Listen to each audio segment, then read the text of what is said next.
ইসলামী বিপ্লব বাংলাদেশ জামাত ইসলামী দীপসরতির পক্ষ থেকে প্রধান বক্তার আগমন, শুভেচ্ছার স্বাগতম। আলহামদুলিল্লাহ, এ পর্যায়ে আপনাদের সম্মুখে আসসালামু আলাইকুম ওয়া রাহমাতুল্লাহি ওয়া বারাকাতুহু। سبحانك لا علم لنا إلا ما علمتنا إنك أنت العليم الحكيم. رب اشرح لي صدري ويسر لي أمري واحلل عقدة من لساني يفقهوا قولي. ربي زدني علما، ربي يسر ولا تعسر وتمم علينا بالخير.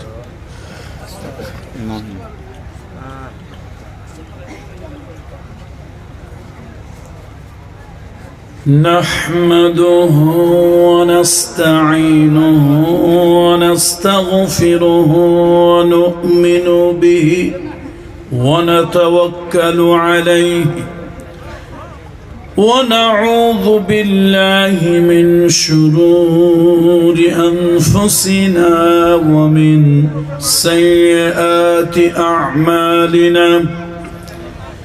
من يهده الله فلا مضل له ومن يضلله فلن تجد له وليا مرشدا. ونشهد أن سيدنا وسندنا ومولانا وأولانا وطبيب قلوبنا محمد الذي أرسله بالحق بشيرا ونذيرا وداعيا إلى الله بإذنه وسراجا منيرا. فقد قال الله تعالى في كلامه المجيد والفرقان الحميد: أعوذ بالله من الشيطان الرجيم. بسم الله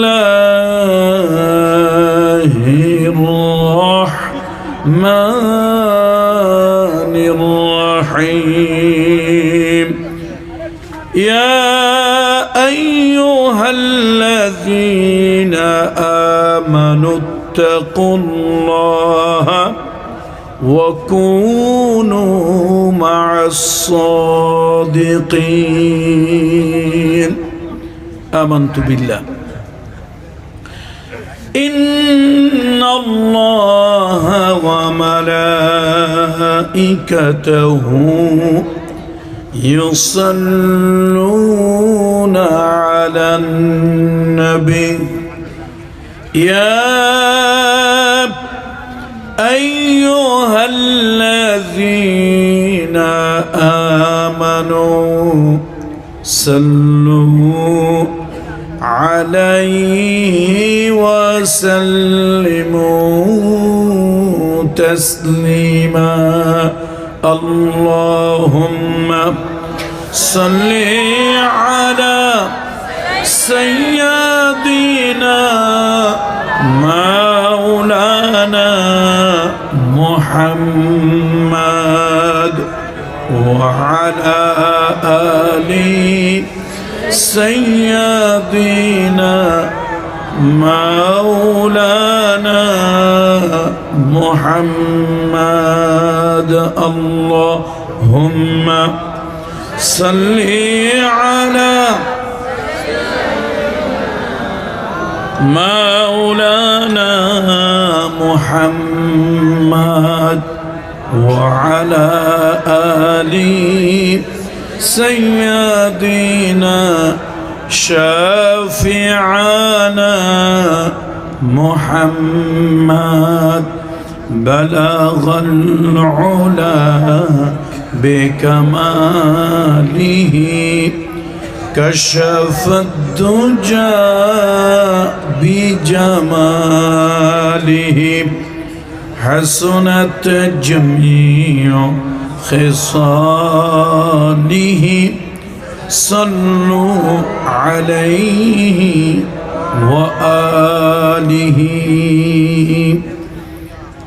غفار بخشا دیتا اگر آپ اشارہ کرتے میرا جہاز سیاہ طوفان سے پار ہوتا بلغ العلا بکمالہ كشف الدجى بجماله حسنت جميع خصاله صلوا عليه وآله الحمد لله ثم الحمد لله الله تعالى দরবারে লাখো কোটি শুকরিয়া যে রব্বে করিম আমাদেরকে আজকের এই দ্বীনি মাহফিল দ্বীনি জলসা সাতকানিয়া উপজেলার অন্তর্গত ঐতিহ্যবাহী দ্বীপসরতি ইখওয়ানুল মুসলিমিন সংস্থার উদ্যোগে আয়োজিত এই মাহফিলে যে আল্লাহ তাআলা আমাদেরকে উপস্থিত হওয়ার সৌভাগ্য দিয়েছেন সে রব্বে কারিমের দরবারে সেজদায় অবনত শুকরিয়া আলহামদুলিল্লাহ।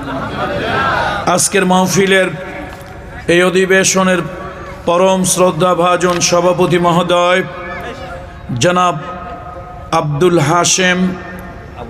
আবুল হাশেম জি জনাব মোহাম্মদ হাশেম, আমাদের সম্মানিত দায়িত্বশীল চরতি ইউনিয়ন পরিষদ, আজকের মাহফিলের সম্মানিত প্রধান অতিথি ইসলামী আন্দোলনের অগ্র সেনানায়ক, অগ্র সেনানী, মজলুম জননেতা, মাটি ও মানুষের সাথে যে নেতার হৃদয়ের সম্পর্ক, প্রকৃতই নেতার যে গুণাবলী যার মধ্যে আল্লাহ তাআলা দিয়েছেন এমন একজন মানুষ আলহাজ শাহজাহান চৌধুরী সাহেব হাফেজাহুল্লাহ, মাননীয় আমির মহোদয় চট্টগ্রাম মহানগরী। আল্লাহ তার প্রতি রহম করুন, হেফাজত করুন, দীর্ঘ সুস্থ নেক হায়াত দান করুন। আজকের মাহফিলের বিশেষ অতিথি আনোয়ারুল আলম চৌধুরী সাহেব, মাননীয় আমির মহোদয় চট্টগ্রাম দক্ষিণ জেলা। আল্লাহ তাআলা তার প্রতি রহম করুন, আরও বেশি সম্মানিত করুন, দীর্ঘ সুস্থ নেক হায়াত দান করুন। মাইকের দায়িত্বে যিনি আছেন ভাই চলে আসেন এখানে।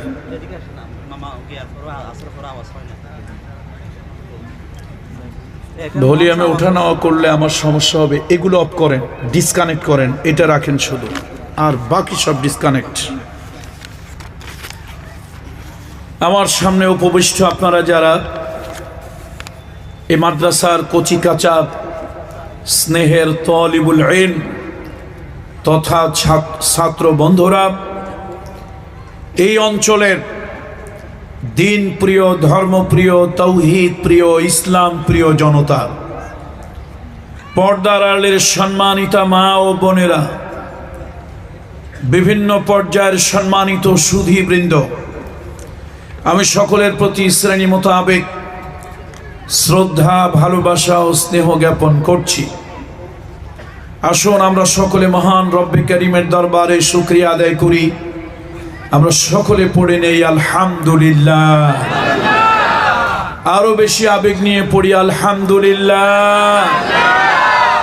রব্বানা লাকাল হামদ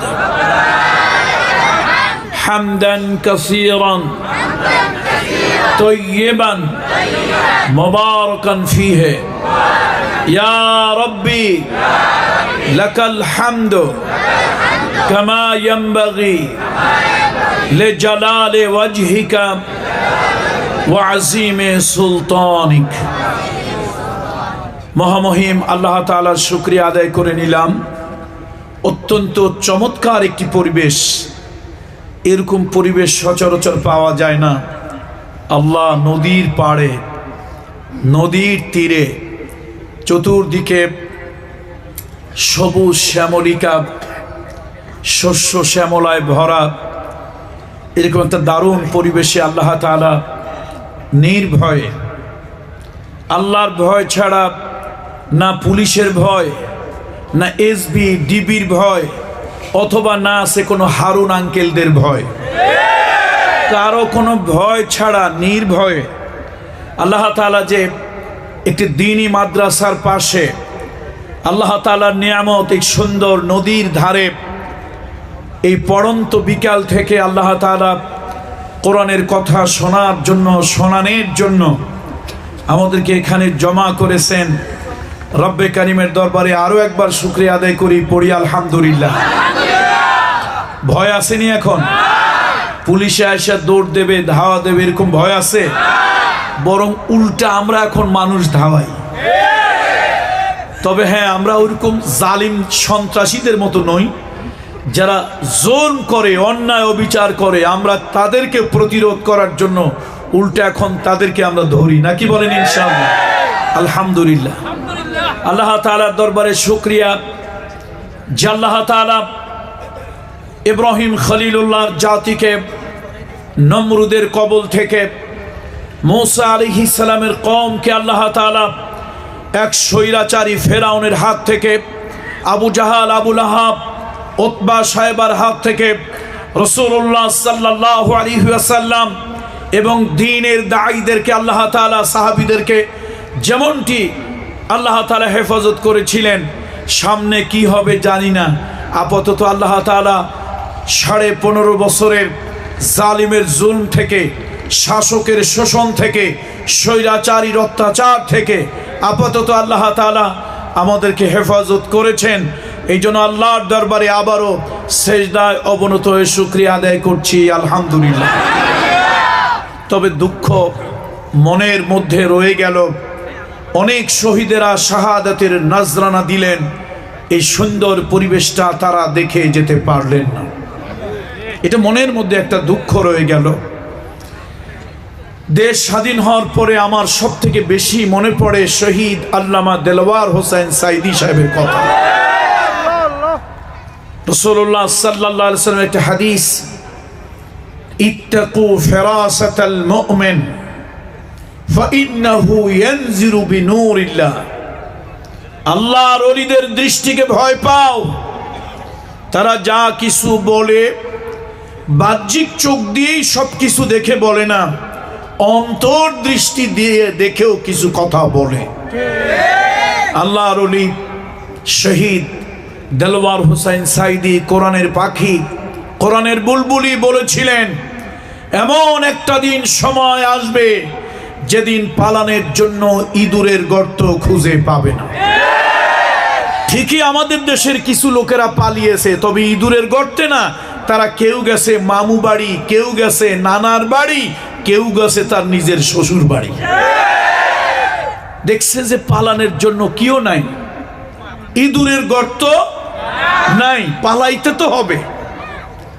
আবার আরেক দল বন্ধুরা ভাবখানা এরকম দেখাইতেছেন এখনই বোধহয় তারা ক্ষমতায় চলে গেছে, এরকম ভাবসাব।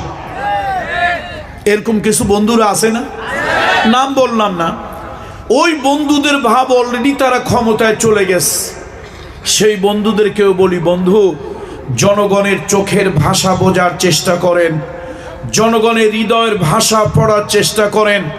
জনগণের হৃদয়ের ভাষা যদি বুঝতে না পারেন, ওরা তো পালিয়েছে, পালানোর জন্য সময় পেয়েছে 45 মিনিট, তার কারণ ওদের কারো মামু বাড়ি, কারো নানা বাড়ি, কারো তাওই বাড়ি, কারো শ্বশুর বাড়ি ছিল।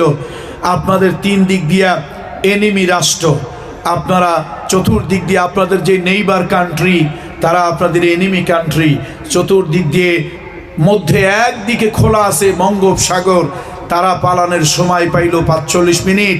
আপনারা যদি জনগণের সাথে সম্পর্ক না রাখেন, আপনারা পালানের জন্য সময় পাবেন মাত্র ১৫ মিনিট। এই জন্য জনগণের সাথে সম্পর্ক রাখা দরকার আছে না নাই? জনগণের সাথে হৃদয়ের সাথে সম্পর্ক রাখতে হবে, জনগণের ভালোবাসা নিতে হবে। হ্যাঁ, সব মানুষের ভালোবাসা পাওয়া যাবে না এটা জানি, কিন্তু তারপরও মিথ্যে মামলা, অহেতুক মামলা, তারপরে কাল্পনিক মামলা, এই ইত্যাদি ইত্যাদি এগুলি করা যাবে না, ইত্যাদি ইত্যাদি এগুলি করা যাবে না। এগুলি চরমভাবে অন্যায়, এগুলো নিন্দনীয়। যা হোক, কালামুল্লাহ শরীফের ১১৯ নম্বর আয়াত, ৯ নম্বর সূরা। সূরাটার নাম হলো সূরা বারাআত বা সূরাতুত তাওবা। এই সূরা থেকে ১১৯ নম্বর আয়াতে কারিমা আপনাদের সামনে তেলাওয়াত করেছি। আল্লাহ তাআলা যদি তৌফিক এনায়েত করেন, এই সূরার উপরে, এই আয়াতে কারিমার উপরে কিছু কথা আপনাদের সামনে তুলে ধরার চেষ্টা করব বিইজনিল্লাহ, বিমাশিয়াতিল্লাহ। বলুন ইনশাআল্লাহ।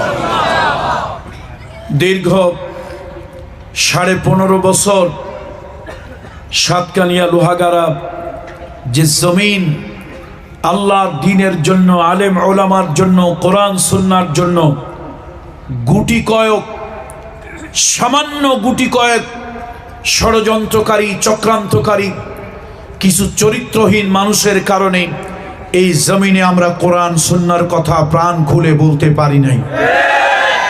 আল্লাহ তাআলা আমাদেরকে আবার নতুন করে আল্লাহ সুযোগ দিয়েছেন। যারা আমাদেরকে নানানভাবে হয়রানি করেছে, হেনস্থা করেছে, আজকে তাদেরকে খুঁজে পাওয়া যাচ্ছে না। যদি পাওয়া যেত, জনগণ হয়তো কিছু উত্তম উপহার তাদেরকে দিত।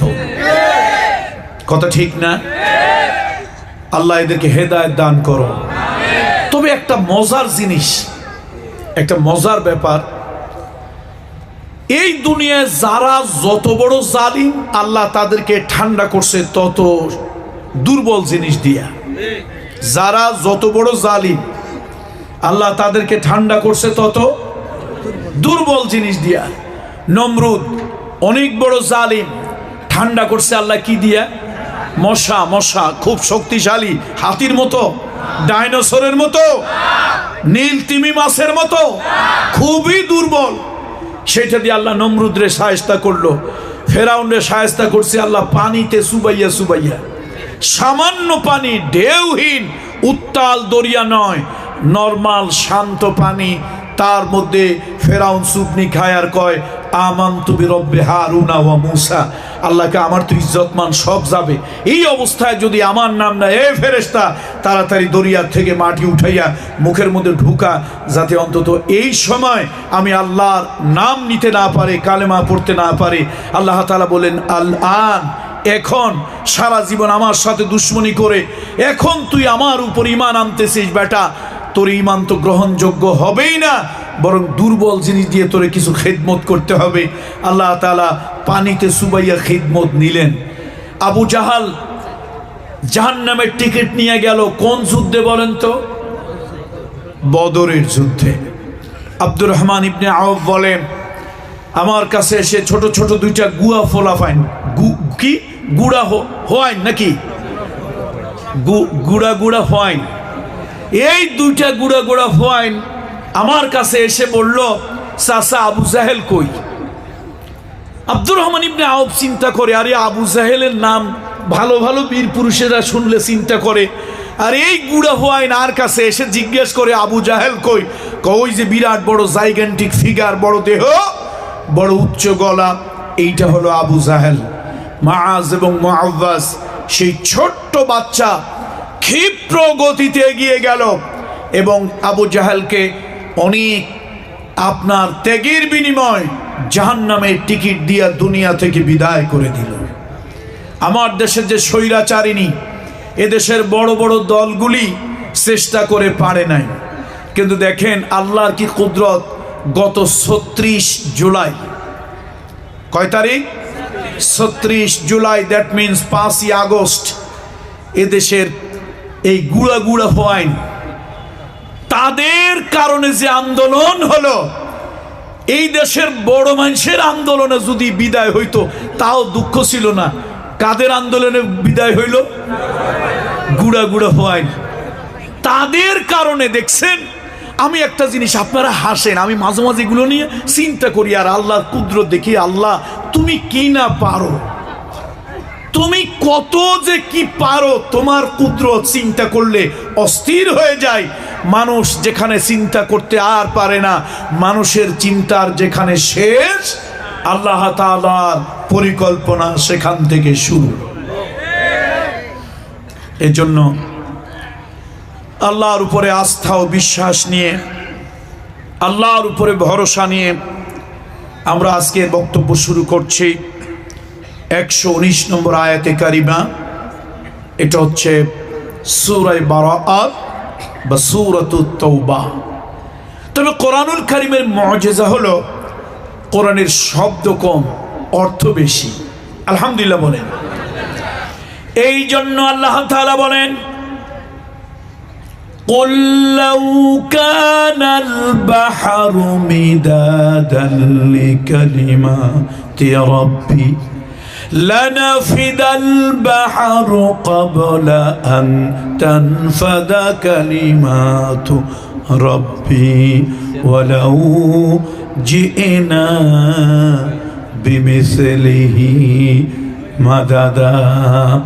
আল্লাহ তাআলা বলেন, শোনো, সমুদ্রের পানিগুলো যদি কালি বানাও, গাছপালা উদ্ভিদ বৃক্ষ তরুলতা কেটে যদি তোমরা কলম বানাও, মানুষ এবং জিন জাতি তোমরা যদি লেখক হয়ে যাও, লিখতে লিখতে সমুদ্রের পানি দিয়ে বানানো কালিগুলি ফুরিয়ে যাবে, গাছপালা বৃক্ষ তরুলতা দিয়ে বানানো কলমগুলি ক্ষয় হয়ে যাবে, জিন এবং ইনসানের হায়াতের জিন্দেগি ফুরিয়ে যাবে। তোমার রবের বাণী, হাদা কালামুল্লাহ, এই কালামের বাণী লেখা তখনও শেষ হবে না। আযীমুশ শানে কিতাব, মুহাম্মদ রাসূলুল্লাহর জীবনের শ্রেষ্ঠ মুআজিজা কিতাব। আল্লাহ কোরআনের পাখি আল্লামা শহীদ দেলওয়ার হোসেন সাইদি সাহেব চট্টগ্রামের প্যারেড গ্রাউন্ড ময়দানে 5 দিন ব্যাপী, সেইখানে তিনি কলেজিয়েট স্কুল মাঠে 5 দিন ব্যাপী তফসির করেছেন। আল্লাহু আকবার। তফসিরুল কোরআন বিল কোরআন, কোরআনের আয়াতকে কোরআন দিয়ে তফসির ব্যাখ্যা করেছেন। আল্লাহ, মনে হয় যেন এমন সমুদ্র, সবেমাত্র সমুদ্রে সাঁতার কাটা শুরু করছেন, কিন্তু এই সমুদ্রের কোনো কুল কিনারা নাই। আল্লাহু আকবার। আমরাও যদি এই কালামুল্লাহ শরীফের ছোট আয়াত বড় আয়াত যে কোনো আয়াত থেকে আমরাও যদি ব্যাখ্যা বিশ্লেষণ তফসির যদি শুরু করি, করতেই থাকবো, কিন্তু এই কালামুল্লাহ শরীফের ব্যাখ্যা বিশ্লেষণ তফসির করে কখনোই শেষ করা যাবে না। বলুন সুবহানাল্লাহ। তাহলে আসুন আমরা মূল আয়াতে কারিমায় যাই। একটু ভাবার্থ, একটু শাব্দিক এবং আনুষঙ্গিক একটু অর্থটা আমরা জেনে নেই। ইয়া আইয়ুহাল্লাযীনা আমানু, ওহে বিশ্বাসীরা, তোমরা যারা বিশ্বাস করেছো, বিশ্বাস স্থাপন করেছো, ইত্তাকুল্লাহ, আল্লাহর তাকওয়া অবলম্বন করো, ওয়াকুনু মা'আস সাদিকিন, এবং তোমরা সত্যবাদীদের সঙ্গী হও। আবার বলছি, ওহে বিশ্বাসীরা, তোমরা যারা বিশ্বাস আনয়ন করেছো, বিশ্বাস স্থাপন করেছো, তোমরা যারা বিশ্বাসী হয়েছো, ইত্তাকুল্লাহ, আল্লাহর তাকওয়া অবলম্বন করো, ওয়াকুনু মা'আস সাদিকিন, আর সঙ্গী হও সত্যবাদীদের। আমার ব্যাখ্যাটা, আমার অনুবাদটা কারো কারোর কাছে একটু খটকা লেগেছে অথবা লাগবে। আনসারী সাহেব, একই জিনিসের অনুবাদ আপনি দুইবার করলেন। আপনি বললেন আল্লাহর তাকওয়া অর্জন করো। আমরা তো শুনি সবাই বলে আল্লাহকে ভয় করো। আমি বলি আসলে তাকওয়ার অর্থ শুধু আল্লাহকে ভয় করো এটা হয় না। তাকওয়া কাকে বলে, বিশ্বাসী কাকে বলে, এইটা নিয়ে যদি আমরা কথা বলি, উত্তম একটা ব্যাখ্যা একজন করেছেন। তিনি হলেন সাইয়্যিদুনা আলী রাদিয়াল্লাহু তাআলা আনহু। সুবহানাল্লাহ পড়েন। সাইয়্যিদুনা আলী আল্লাহ রসুলের বংশের, রসুলুল্লাহর এক সময়ের চাচাতো ভাই, তারপরে হলেন আল্লাহ রসুলের পালক পুত্র, এরপরে হলেন নবীজির জামাতা। সাইয়্যিদুনা আলীকে জিজ্ঞাসা করা হলো, আলী হাল আনতা তা'লাম মা তাকওয়া, ও আলী আপনি কি জানেন, আপনি কি বলতে পারেন তাকওয়া কাকে বলে? সাইয়্যিদুনা আলী বললেন, আমি জানি। আত-তাকওয়া হিয়া খাউফুম মিনাল জালিল ওয়াল আমালু বিত-তানজিল ওয়াল কিনাআতু বিল কলিল ওয়াল ইস্তি'দাদু লিয়াউমির রাহিল। সাইয়্যিদুনা আলী বললেন, তাকওয়া মুত্তাকি হলো 4টা কাজ যার মধ্যে আছে সে হলো মুত্তাকি। 4টা গুণ যিনি অর্জন করেছেন সে হলো মুত্তাকি। আর তাকওয়া বলে 4খানা কাজ, 4খানা কাজ। এই 4টা কাজ করলে ওই লোকটা, তার মধ্যে আছে তাকওয়া। সুবহানাল্লাহ। কয় কাজ? 4 কাজ। প্রথম হলো হিয়া খাউফুম মিনাল জালিল, মহামহিম আল্লাহ তাআলার ভয়। এটা হলো তাকওয়ার প্রথম কাজ। 2 নম্বরে ওয়াল আমালু বিত-তানজিল, কোরআন এবং হাদিস অনুযায়ী আমল করা। 3 নম্বরে ওয়াল কিনাআতু বিল কলিল, লোভকে কমানো। কারণটা কি? দুনিয়ায় যত পাপ তার 99.9% পাপ লোভের কারণে হয়। আর 4 নম্বরে হলো ওয়াল ইস্তি'দাদু লিয়াউমির রাহিল, এই দুনিয়া চিরস্থায়ী থাকার জায়গা নয়। এই দুনিয়া ছেড়ে একদিন পরকালের দিকে পাড়ি জমাতে হবে, সেই জন্য প্রস্তুত থাকা। তাহলে কয় কাজের নাম তাকওয়া একটু বলি আমরা সবাই। 4 কাজের নাম তাকওয়া। আর এই 4টা কাজ, 4টা আমল যার ভিতরে আছে তাকে বলা হয় মুত্তাকি। তাহলে আসুন তো আবার একটু অনুবাদটা করি আয়াতের। কোন সূরা মনে আছে কি? সূরা বারাআত বা সূরাতুত তাওবা। কত নম্বর আয়াতে কারিমা? 109, 119। আল্লাহ তাআলা বলছেন, ইয়া আইয়ুহাল্লাযীনা আমানু, ও বিশ্বাসীরা। ঈমান কাকে বলে? রাসূলুল্লাহ বলেছেন, আল ঈমানু বিজউ ওয়া সাবউনা শুবাতান ফাআফজালুহা কাউলু লা ইলাহা ইল্লাল্লাহ ওয়া আদনাহা ইমাতাতুল আযাই আনিত তারিক আল হায়াউ শুবাতু মিনাল ঈমান। আল্লাহ তাআলার হাবিবে কিবরিয়া, আখিরি নবী, মানবতার বন্ধু, মানবতার শিক্ষক, রহমাতুল লিল আলামিন রাসূলুল্লাহ বলেছেন, আল্লাহর হাবিব বলেছেন, ঈমান হলো 70 থেকে 77টা জিনিসের নাম। প্রথম হলো লা ইলাহা ইল্লাল্লাহ, আল্লাহ ছাড়া প্রকৃত কোনো ইলাহ নাই। আমরা অনেকে বলি আল্লাহ ছাড়া মাবুদ নাই, ইলাহ নাই। আসলে ইলাহ তো আছে, কিন্তু প্রকৃত ইলাহ নাই। আমরা কেউ গাছকে ইলাহ বানিয়েছি, কেউ মাছকে, কেউ পীরকে, কেউ মাজারকে, কেউ কচ্ছপকে, কেউ কুমিরকে, কেউ নেতাকে, কেউ নেত্রীকে, কেউ ভাস্কর্যকে, কেউ দলকে ইলা বানিয়েছে। কিন্তু প্রকৃত ইলাকে আল্লাহ। বলেন না কে? আল্লাহ সুবহানাহু ওয়া তাআলা। তিনি হলেন আমাদের ইলাহ, তিনি হলেন আমাদের রব। আল্লাহ আমার রব, ওই রবই আমার সব। দমে দমে তনু মনে তারই অনুভব। আমাদের রবকে, ইলাহকে আল্লাহ। আমরা অনেকে ইলাহ বানিয়ে নিয়েছি। বাবাজিরে রাগ করে না, আমিও পীরের ছেলে, আমিও পীর। 100, 200, 500 না, আমার আব্বার হাজার হাজার আলেম মুরিদ ছিল, হাজার হাজার। আর আওয়াম পাবলিক তো লক্ষ লক্ষ মুরিদ ছিল। সে বাপের সন্তান, আমিও পীর। হয়তো পীর মুরিদি আনুষ্ঠানিকভাবে করি না, করলে আমারও মুরিদ কম হইতো না। কোনো পীরকে ইলাহ বানানো যাবে না, কোনো পীরকে ইলাহ বানানো যাবে না। কোনো মাজার, বাজার, কচ্ছপ, কুমিরকে ইলাহ বানানো যাবে না। প্রকৃত ইলাহকে আল্লাহ। তাহলে বিরাট বড় কথা, আল্লাহ তাআলা ইমানদারদেরকে ডাকলেন। এখন ইমানদার কারা?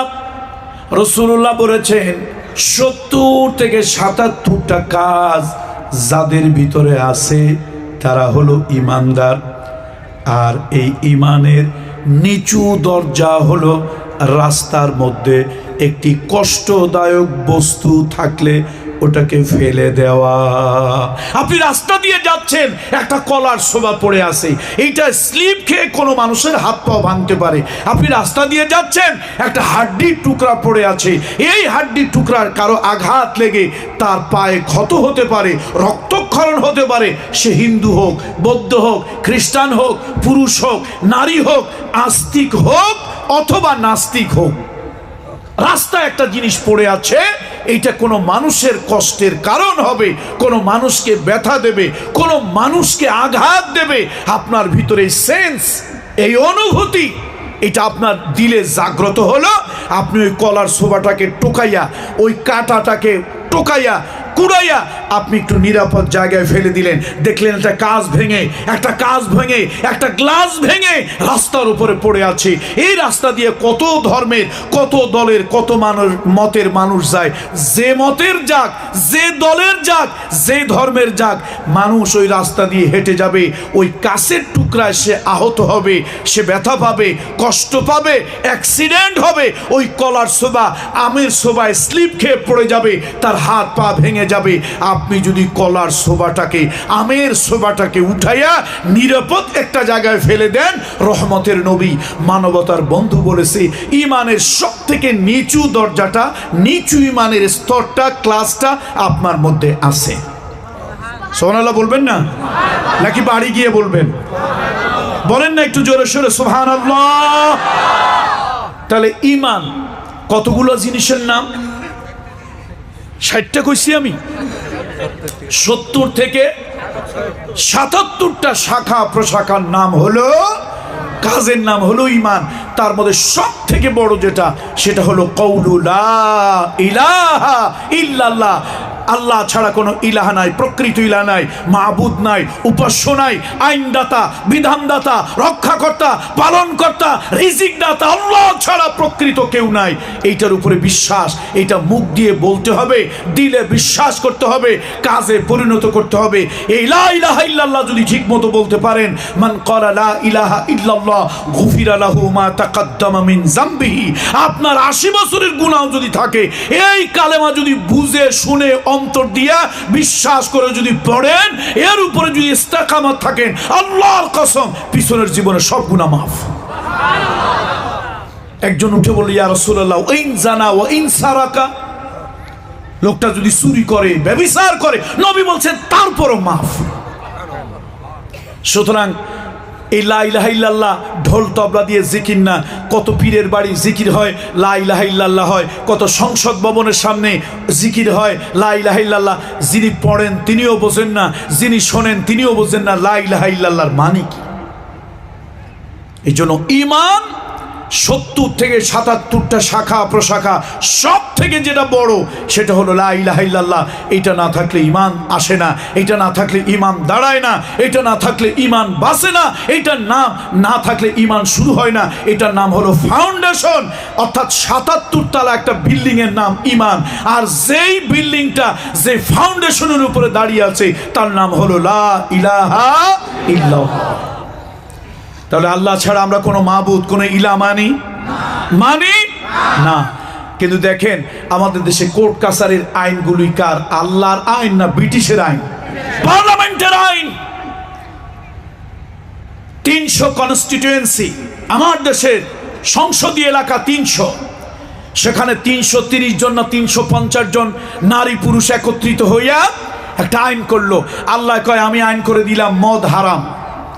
ওই জায়গার কিছু উল্লুক আর ভাল্লুক গেল সংসদে, কিছু ভোট ডাকাত, ভোট চোর, কিছু বিকাশ পদ্ধতিতে ভোট নেওয়ালা আর 2-3-4 বছর আগে মারা গেছে এরকম মানুষকে কবর থেকে উঠাইয়া ভোট দেওয়াইয়া টুপ করে কবরে পাঠাই দেওয়া, এই চরিত্রে কিছু লোক গেছে সংসদে। তারা গিয়া পার্লামেন্টেরিয়ান হলো। এই পার্লামেন্টেরিয়ানরা আইন পাস করলো, বয়স যদি 21 হয়, কাছে যদি লাইসেন্স থাকে, তাহলে মদ বৈধ। আল্লাহ আইন করলো মদ বৈধ না অবৈধ? বৈধ না অবৈধ? হালাল না হারাম? জায়েজ না না জায়েজ? আল্লাহ আইন করলেন না জায়েজ, আর আমার পার্লামেন্টের 300 পার্লামেন্টেরিয়ান ওই জায়গায় গিয়ে আইন করে দিল বয়স কত হইলে, কথা কয় না লোকেরা, বয়স কত? 21 হইলে। আর কি থাকলে? লাইসেন্স থাকলে, অনুমতি থাকলে, তাহলে কি হবে বলেন? কি? মদ হালাল, মানে বৈধ আপনার জন্য। আচ্ছা, সারা দুনিয়ার মানুষ যদি মিলে হালাল ফতোয়া দেয়, আমার আল্লাহর কোরআনে যদি হারাম থাকে, এটারে কেউ হালাল বানাতে পারবে? পারবে না। এই জন্য আসুন, ঈমান, আল্লাহকে প্রকৃত ইলা মানতে হবে। আইনদাতা, বিধানদাতা, লালনকর্তা, পালনকর্তা, রক্ষাকর্তা, হায়াতের মালিক, মৌতের মালিক, সন্তান দেওয়ার মালিক। সন্তান কে দেয়? আমাদের দেশে আমি নিজে দেখেছি। একবার গেলাম বাইজিদ বস্তামি মাজারে, বাইজিদ বস্তামি মাজারে গেলাম, গিয়ে দেখি কিছু লোক কচ্ছপরে কদম বুসি করতেছে। আরে মানুষ, মানুষ কদম বুসি করে কার? কচ্ছপে। তারপরে এক গাছের ডালের ভিতরে দেখি সুতা বাঁধে, গাছ মোটা হয়ে গেছে। জিজ্ঞেস করলাম ভাই এর হাকিকত, সিগনিফিকেন্সটা কি? কয় যে বাচ্চা কাচ্চা না হইলে তারপর এখানে নিয়ত করে রশি বাঁধে, সুতা বাঁধে। আহারে মানুষ চাইবা কার কাছে? ইব্রাহিম খলিলুল্লাহ, মুসলিম মিল্লাতের, মুসলিম জাতির পিতা। মিল্লাত আবিকুম ইব্রাহিম হুয়া সাম্মাকুমুল মুসলিমিন। মুসলিম মিল্লাতের পিতা ইব্রাহিম খলিলুল্লাহ, তিনি সন্তান হয় না, একে একে 2টা বিয়ে করেছেন, বাচ্চা কাচ্চা হয় না। তিনি কোনো মাজারে যান নাই, কোথাও গিয়া সুতা বাঁধেন নাই, তিনি কোনো তাবিজ গলায় দেয় নাই। তিনি আকাশের দিকে হাত তুললেন, আল্লাহর কাছে ফরিয়াদ করলেন। মুসলিম মিল্লাতের পিতা আল্লাহর কাছে ফরিয়াদ করলেন, রব্বি হাবলি মিনাস সলিহিন। একটু আবেগ নিয়ে আমার সাথে পড়েন না। যাদের বিশেষ করে বাচ্চা কাচ্চা হয় না, এই আমলটা বেশি বেশি করবেন, এই দোয়াটা করবেন বেশি বেশি। আল্লাহ তাআলা নিশ্চয় আপনাকে সন্তান দেবে। ছেলে নাই ছেলে দেবে, মেয়ে নাই মেয়ে দেবে। আল্লাহ তাআলার কাছে চাইতে পারলে ঠিকই আল্লাহ তাআলা দিবে। পড়েন না, রব্বি হাবলি মিনাস সলিহিন, রব্বি হাবলি মিনাস সলিহিন। আল্লাহ তাআলার কাছে চাইলেন, আল্লাহ জানায় দিলেন, ফাবাশশারনাহু বিগুলামিন হালিম। আমি আল্লাহর কাছে চাইলো, আমি আল্লাহ একটা ধৈর্যশীল সন্তানের সুসংবাদ দিয়ে দিলাম। তাহলে আমার জাতির পিতা ইব্রাহিম খলিলুল্লাহর সন্তান দরকার কার কাছে চাইছে? কোন কুমিরের কাছে গিয়া? মুসলমানের ঈমান কত নষ্ট হয়েছে, কুমিরের কাছে গিয়া নজরানা দিয়া ছেলে চায়। আস্তাগফিরুল্লাহিল আযীম। ওয়া আতুবু ইলাইহি। বন্ধুরা আমার, মুরব্বীরা আমার, এই জন্য আসুন, ঈমানের কথা বলতেছিলাম। আল ঈমানু বিজউ ওয়া সাবউনা শুবাতান ফাআফজালুহা কাউলু লা ইলাহা ইল্লাল্লাহ। ঈমান হলো, ঈমানদার হলো ৭৭টা আমল যার ভিতরে আছে, ৭৭টা গুণ যার ভিতরে আছে, সেই ঈমানদার বিশ্বাসী। শুধুমাত্র আল্লাহ আসমান বানাইছে, জমিন বানাইছে, সৃষ্টিকর্তা আল্লাহ, এইটুকু বললে ইমানদার হওয়া যাবে না, যাবে না। এইটুকু বললে ইমানদার হওয়া যাবে না। কেন? দলিল হলো কোরআন শরীফ। এই যে আমরা অনেকেই আছে, অনেক রাজনৈতিক দল আছে, লেখে আল্লাহ সৃষ্টিকর্তা, সৃষ্টিকর্তা কি সর্বশক্তিমান সৃষ্টিকর্তা। এই যে আল্লাহরে আল্লাহ বলে না, আল্লাহকে ইলাহ রব বলে স্বীকার করে না, এতে এতটুকু বললেই ইমানদার হয় না।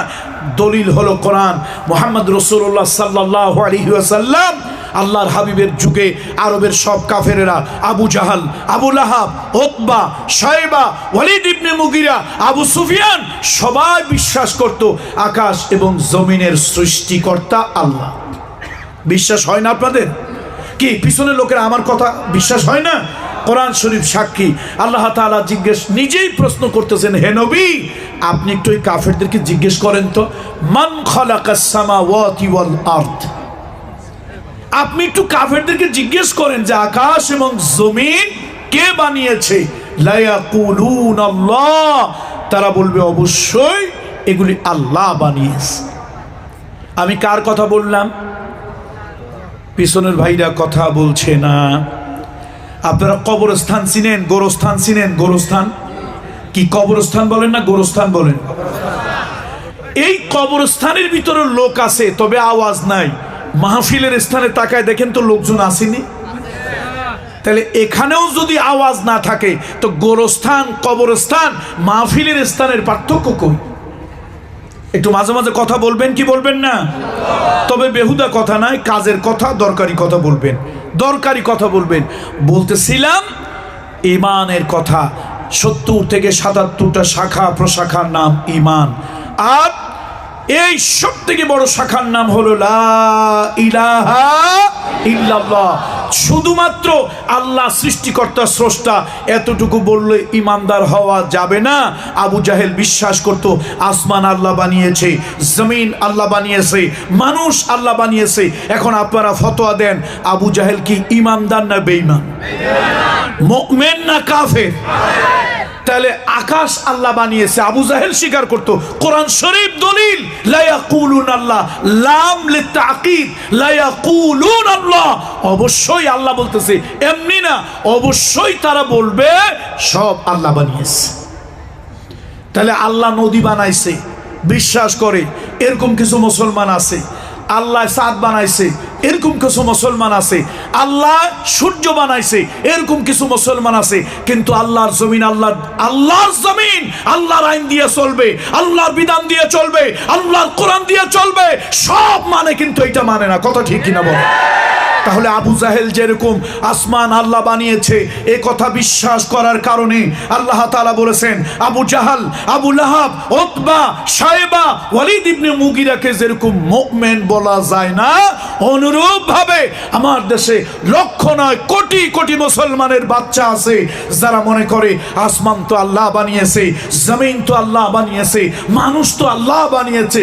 এটা বিশ্বাস করার পরেও আল্লাহর হুকুম নবী তরিকা দিয়া দেশ চলুক, সমাজ চলুক, রাষ্ট্র চলুক, পরিবার চলুক, ব্যক্তি চলুক, এটা তারা চায় না, বিশ্বাস করে না। তারা মনে করে মানুষ মারা গেলে কোরআন খতম করা, মানুষ মারা গেলে 30 করা, 40 করা, 3 দিনে করা ইত্যাদি, এগুলো করলেই বাস সব শেষ। এগুলো করলেই হলো।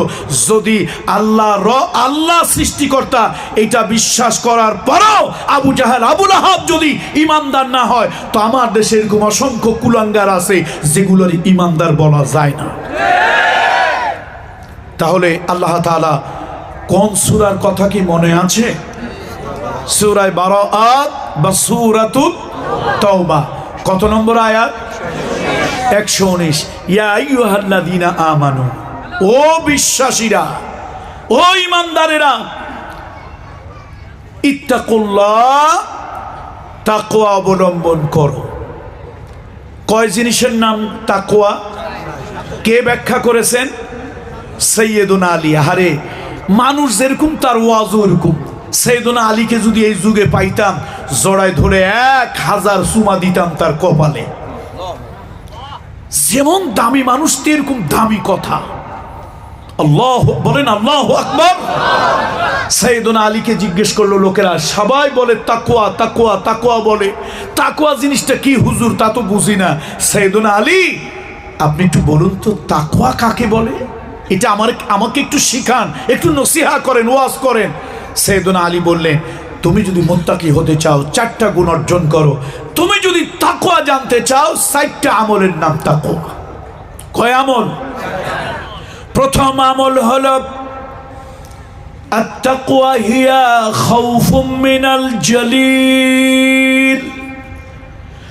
মহামহিম আল্লাহর ভয়, আল্লাহর ভয়, আল্লাহর ভয়, আল্লাহর ভয় যদি কোনো মানুষের জেহেনের ভিতরে, কলবের ভিতরে যদি ঢোকে, আল্লাহর ভয় যদি কোনো মানুষের কলবের ভিতরে ঢুকানো যায়, আল্লাহর ভয় যদি কোনো মানুষের জেহেনের ভিতরে, মস্তিষ্কের ভিতরে ঢুকানো যায়, অন্ধকার রাতে নির্জন রাস্তায় 1 বস্তা টাকা পাওয়ার পরেও ওই লোকটা টাকার বস্তা ধরবে না, টাকার বস্তা ধরবে না। রাত যত অন্ধকার হোক, আমার আল্লাহ তো দেখতেছে। ওয়াহু আলা কুল্লি শাইইন শাহীদ। আল্লাহ দেখতেছে তো, অন্ধকার হইলি কি আর আলো হইলি কি, আল্লাহ তো দেখে সব। নির্জন, কেউ নাই। যার মধ্যে ঈমান আছে, তাকওয়া আছে, সে চিন্তা করে ওয়াহুয়া মাআকুম আইনামা কুনতুম নাহনু আকরাবু ইলাইহি মিন হাবলিল ওয়ারিদ। এ বান্দা, তোর আশেপাশে কেউ নাই, 1 বস্তা টাকা তুই নিয়ে বাড়ি চলে যেতে পারিস মাথায় করে, কেউ ধরবে না, কেউ জানবে না। কিন্তু ওই মুত্তাকি ওই লোক যার জেহেনের ভিতরে, এই মাথার ভিতরে, এই কলবের ভিতরে আল্লাহ ঢুকে গেছে, আল্লাহর ভয় ঢুকে গেছে, সেই লোকটা চিন্তা করবে কেউ আমার সাথে না থাকুক, আমার আল্লাহ আমার সাথে আছে। এই আল্লাহর ভয়। দুদকের ভয় দিয়ে মানুষ ভালো বানানো যায় না। দুদকের ভয় দিয়ে যদি মানুষ ভালো বানানো যেত, এই দেশের 1 নম্বর ভালো মানুষ হয়তো সুপ্পু। সুপ্পু চিনেননি? শাহাবুদ্দিন সুপ্পু। এই বাটপার প্রেসিডেন্ট হয়েছে কেন, কিভাবে জানেন? এই বাটপার সে যখন এই দুদকের প্রধান, তখন কত লোকরে ভিন্ন মতের, ভিন্ন দলের 1000 মানুষকে ভয় দিয়া, তাস দিয়া, আইনের গেড়াকলে আটকাইয়া তারপরে তাদেরকে শায়েস্তা করছে। এই যে খালেদা জিয়ার 2 কোটি টাকার এই শায়েস্তা, এই মামলাই তো সে পুরস্কার পাইয়া প্রেসিডেন্ট হয়েছে। নাহলে ওর মতো একটা বাটপার অযোগ্য কেমনে প্রেসিডেন্ট হয়? ন্যূনতম তো কিছু কোয়ালিটি লাগে। দুদকের ভয় দিয়ে মানুষ কখনো ভালো বানানো যায় না। শাহাবুদ্দিন, মঈনুদ্দিন, কি মঈনুদ্দিন, ফখরুদ্দিন, ইয়াজউদ্দিন, দেখছেন কেমনে মিলাইছে আল্লাহ। ফখরুদ্দিন, মঈনুদ্দিন, ইয়াজউদ্দিন। দিন কটুক ছিল জানি না, তবে অকাম কুকাম ভরা ছিল। ইবলিস শয়তানের খালাতো ভাই ছিল। এই 3 দিন একসাথে হইয়া দেশে পাবলিকের সমানে দুদকের ভয় দিয়ে ভয় দেয়। তখন বাংলাদেশে বড় বড় বক্তাদের সবার মাহফিল বন্ধ। এখন আমার নামের আগে কেউ কোনো জায়গায় পোস্টারে লেখে পীর সাহেব, কেউ লেখে পীরজাদা। তো এখন গোয়েন্দারা চিন্তা করে পীর সাহেবের দৌড় আর কদ্দূর, খানকা পর্যন্তই না হলে হবে। এই পীর সাহেবরা আর কি বলবে, হয়তো চোখ বন্ধ করে একটু সুবহানাল্লাহর ফজিলত, আলহামদুলিল্লাহর ফজিলত, কদুকার ফজিলতের ওয়াজ করবে। তো ওই সময় কিন্তু শাহাবুদ্দিন, কি মঈনুদ্দিন, ফখরুদ্দিন, ইয়াজউদ্দিন, এই সময় খেয়াল করে দেখবেন সবার মাহফিল বন্ধ। তখনও কিন্তু আমি সাতকানিয়া লোহাগড়ায় মাহফিল করি। সুবহানাল্লাহ বলবেন না একটু? আমি চিন্তা করলাম আল্লাহ, এটা আমার জন্য চান্স। বাংলাদেশে সবার মাহফিল কম বেশি বন্ধ, আলহামদুলিল্লাহ আমার মাহফিল তখন বিভিন্ন জায়গায়, বিভিন্ন সিটিতে, ক্যাপিটাল সিটি, তারপর বিভিন্ন বড় বড় সিটিগুলোতে চলে। তো আমি তখন চিন্তা করলাম মাহফিল না হলে বন্ধ হয়ে যাবে, বেশ তো আর দোজক তো তারা দিতে পারবে না, বড়জোর মাহফিল বন্ধ করে দেবে। আমি দ্ব্যর্থহীন কণ্ঠে বলেছি, দুদকের ভয় দিয়ে মানুষ পাল্টানো যায় না। আল্লাহর ভয় দেন, তাকওয়া দেন, দুদকের ভয় দিয়ে মানুষ পাল্টানো যায় না। আজকে যারা দুদকের ভয় দিয়া মানুষকে ত্রাসের ভিতরে রাখতেছেন, হতে পারে 2 দিন পরে তারাই একদিন আসামি হয়ে যাবেন। দেখা গেল অল্প কয়েকদিন পরেই জাতীয় পত্রিকায় আসলো দুর্নীতির দায়ে দুদকের ঊর্ধ্বতন কর্মকর্তা বহিষ্কার। দেখছেন, সরষে দিয়া ভূত ছাড়াবেন, সরষের মধ্যেই ভূত। এই জন্য দুদক দিয়া, পুলিশ দিয়া বলেন, পুলিশ দিয়া কি মানুষের চরিত্র পাল্টানো যায়? পুলিশ দিয়া যদি মানুষের চরিত্র পাল্টানো যেত, তাহলে প্রদীপ কুমারের চরিত্র ভালো হতো, হারুন আঙ্কেলের চরিত্র ভালো হতো। এদের চরিত্র একটা পচা গান্দা শুয়ার কুত্তা থেকেও খারাপ। পুলিশ দিয়া কখনো মানুষের চরিত্র ভালো হয় না। পুলিশ দিয়া কখনো মানুষের চরিত্র ভালো হয় না। মানুষের চরিত্র ভালো বানাতে হলে আল্লাহর ভয় 2 জায়গায় ঢুকাও। একটা হলো জেহেনের ভিতরে ঢুকাও, আর একটা কোথায়?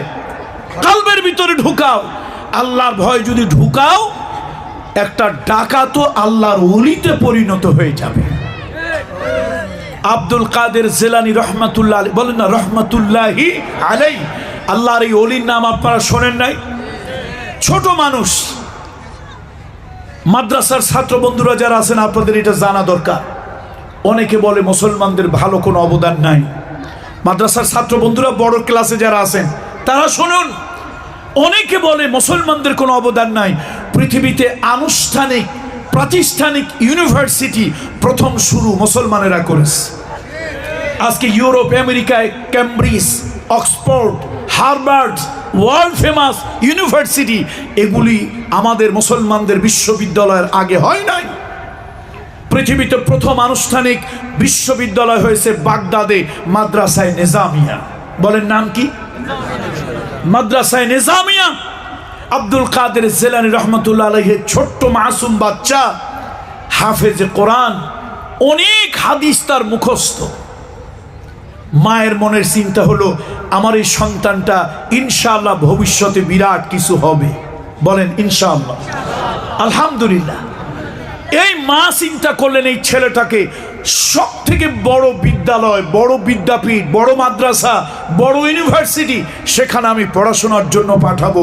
মা তৈরি করলেন ছেলেকে, অপেক্ষা করতে লাগলেন বাগদাদে কারা যায় বাগদাদের লোকদের সাথে। যেই কাফেলা, যেই দল, যেই ব্যবসায়ী, যেই সওদাগর ওই বাগদাদে যাবে, তাদের সাথে আমার ছোট্ট মাসুম আব্দুল কাদেরকে দিয়ে দেব। তাদের সাথে যাবে, বাগদাদে গিয়ে সে মাদ্রাসায় নিজামিয়ায় ভর্তি হবে, উচ্চতর লেখাপড়া করবে, সে বড় আলেম হবে, আল্লাহর বড় ওলি হবে। রওনা হইছে। রওনা হওয়ার পর প্রতিমধ্যে ধরছে ডাকাতে কারে ধরছে? ওই ব্যবসায়ীদেরকে ধরছে। ব্যবসায়ীদের কাছে কিছু মাল সামান আছে, টাকা পয়সা আছে, ডাকাতেরা ধরেছে।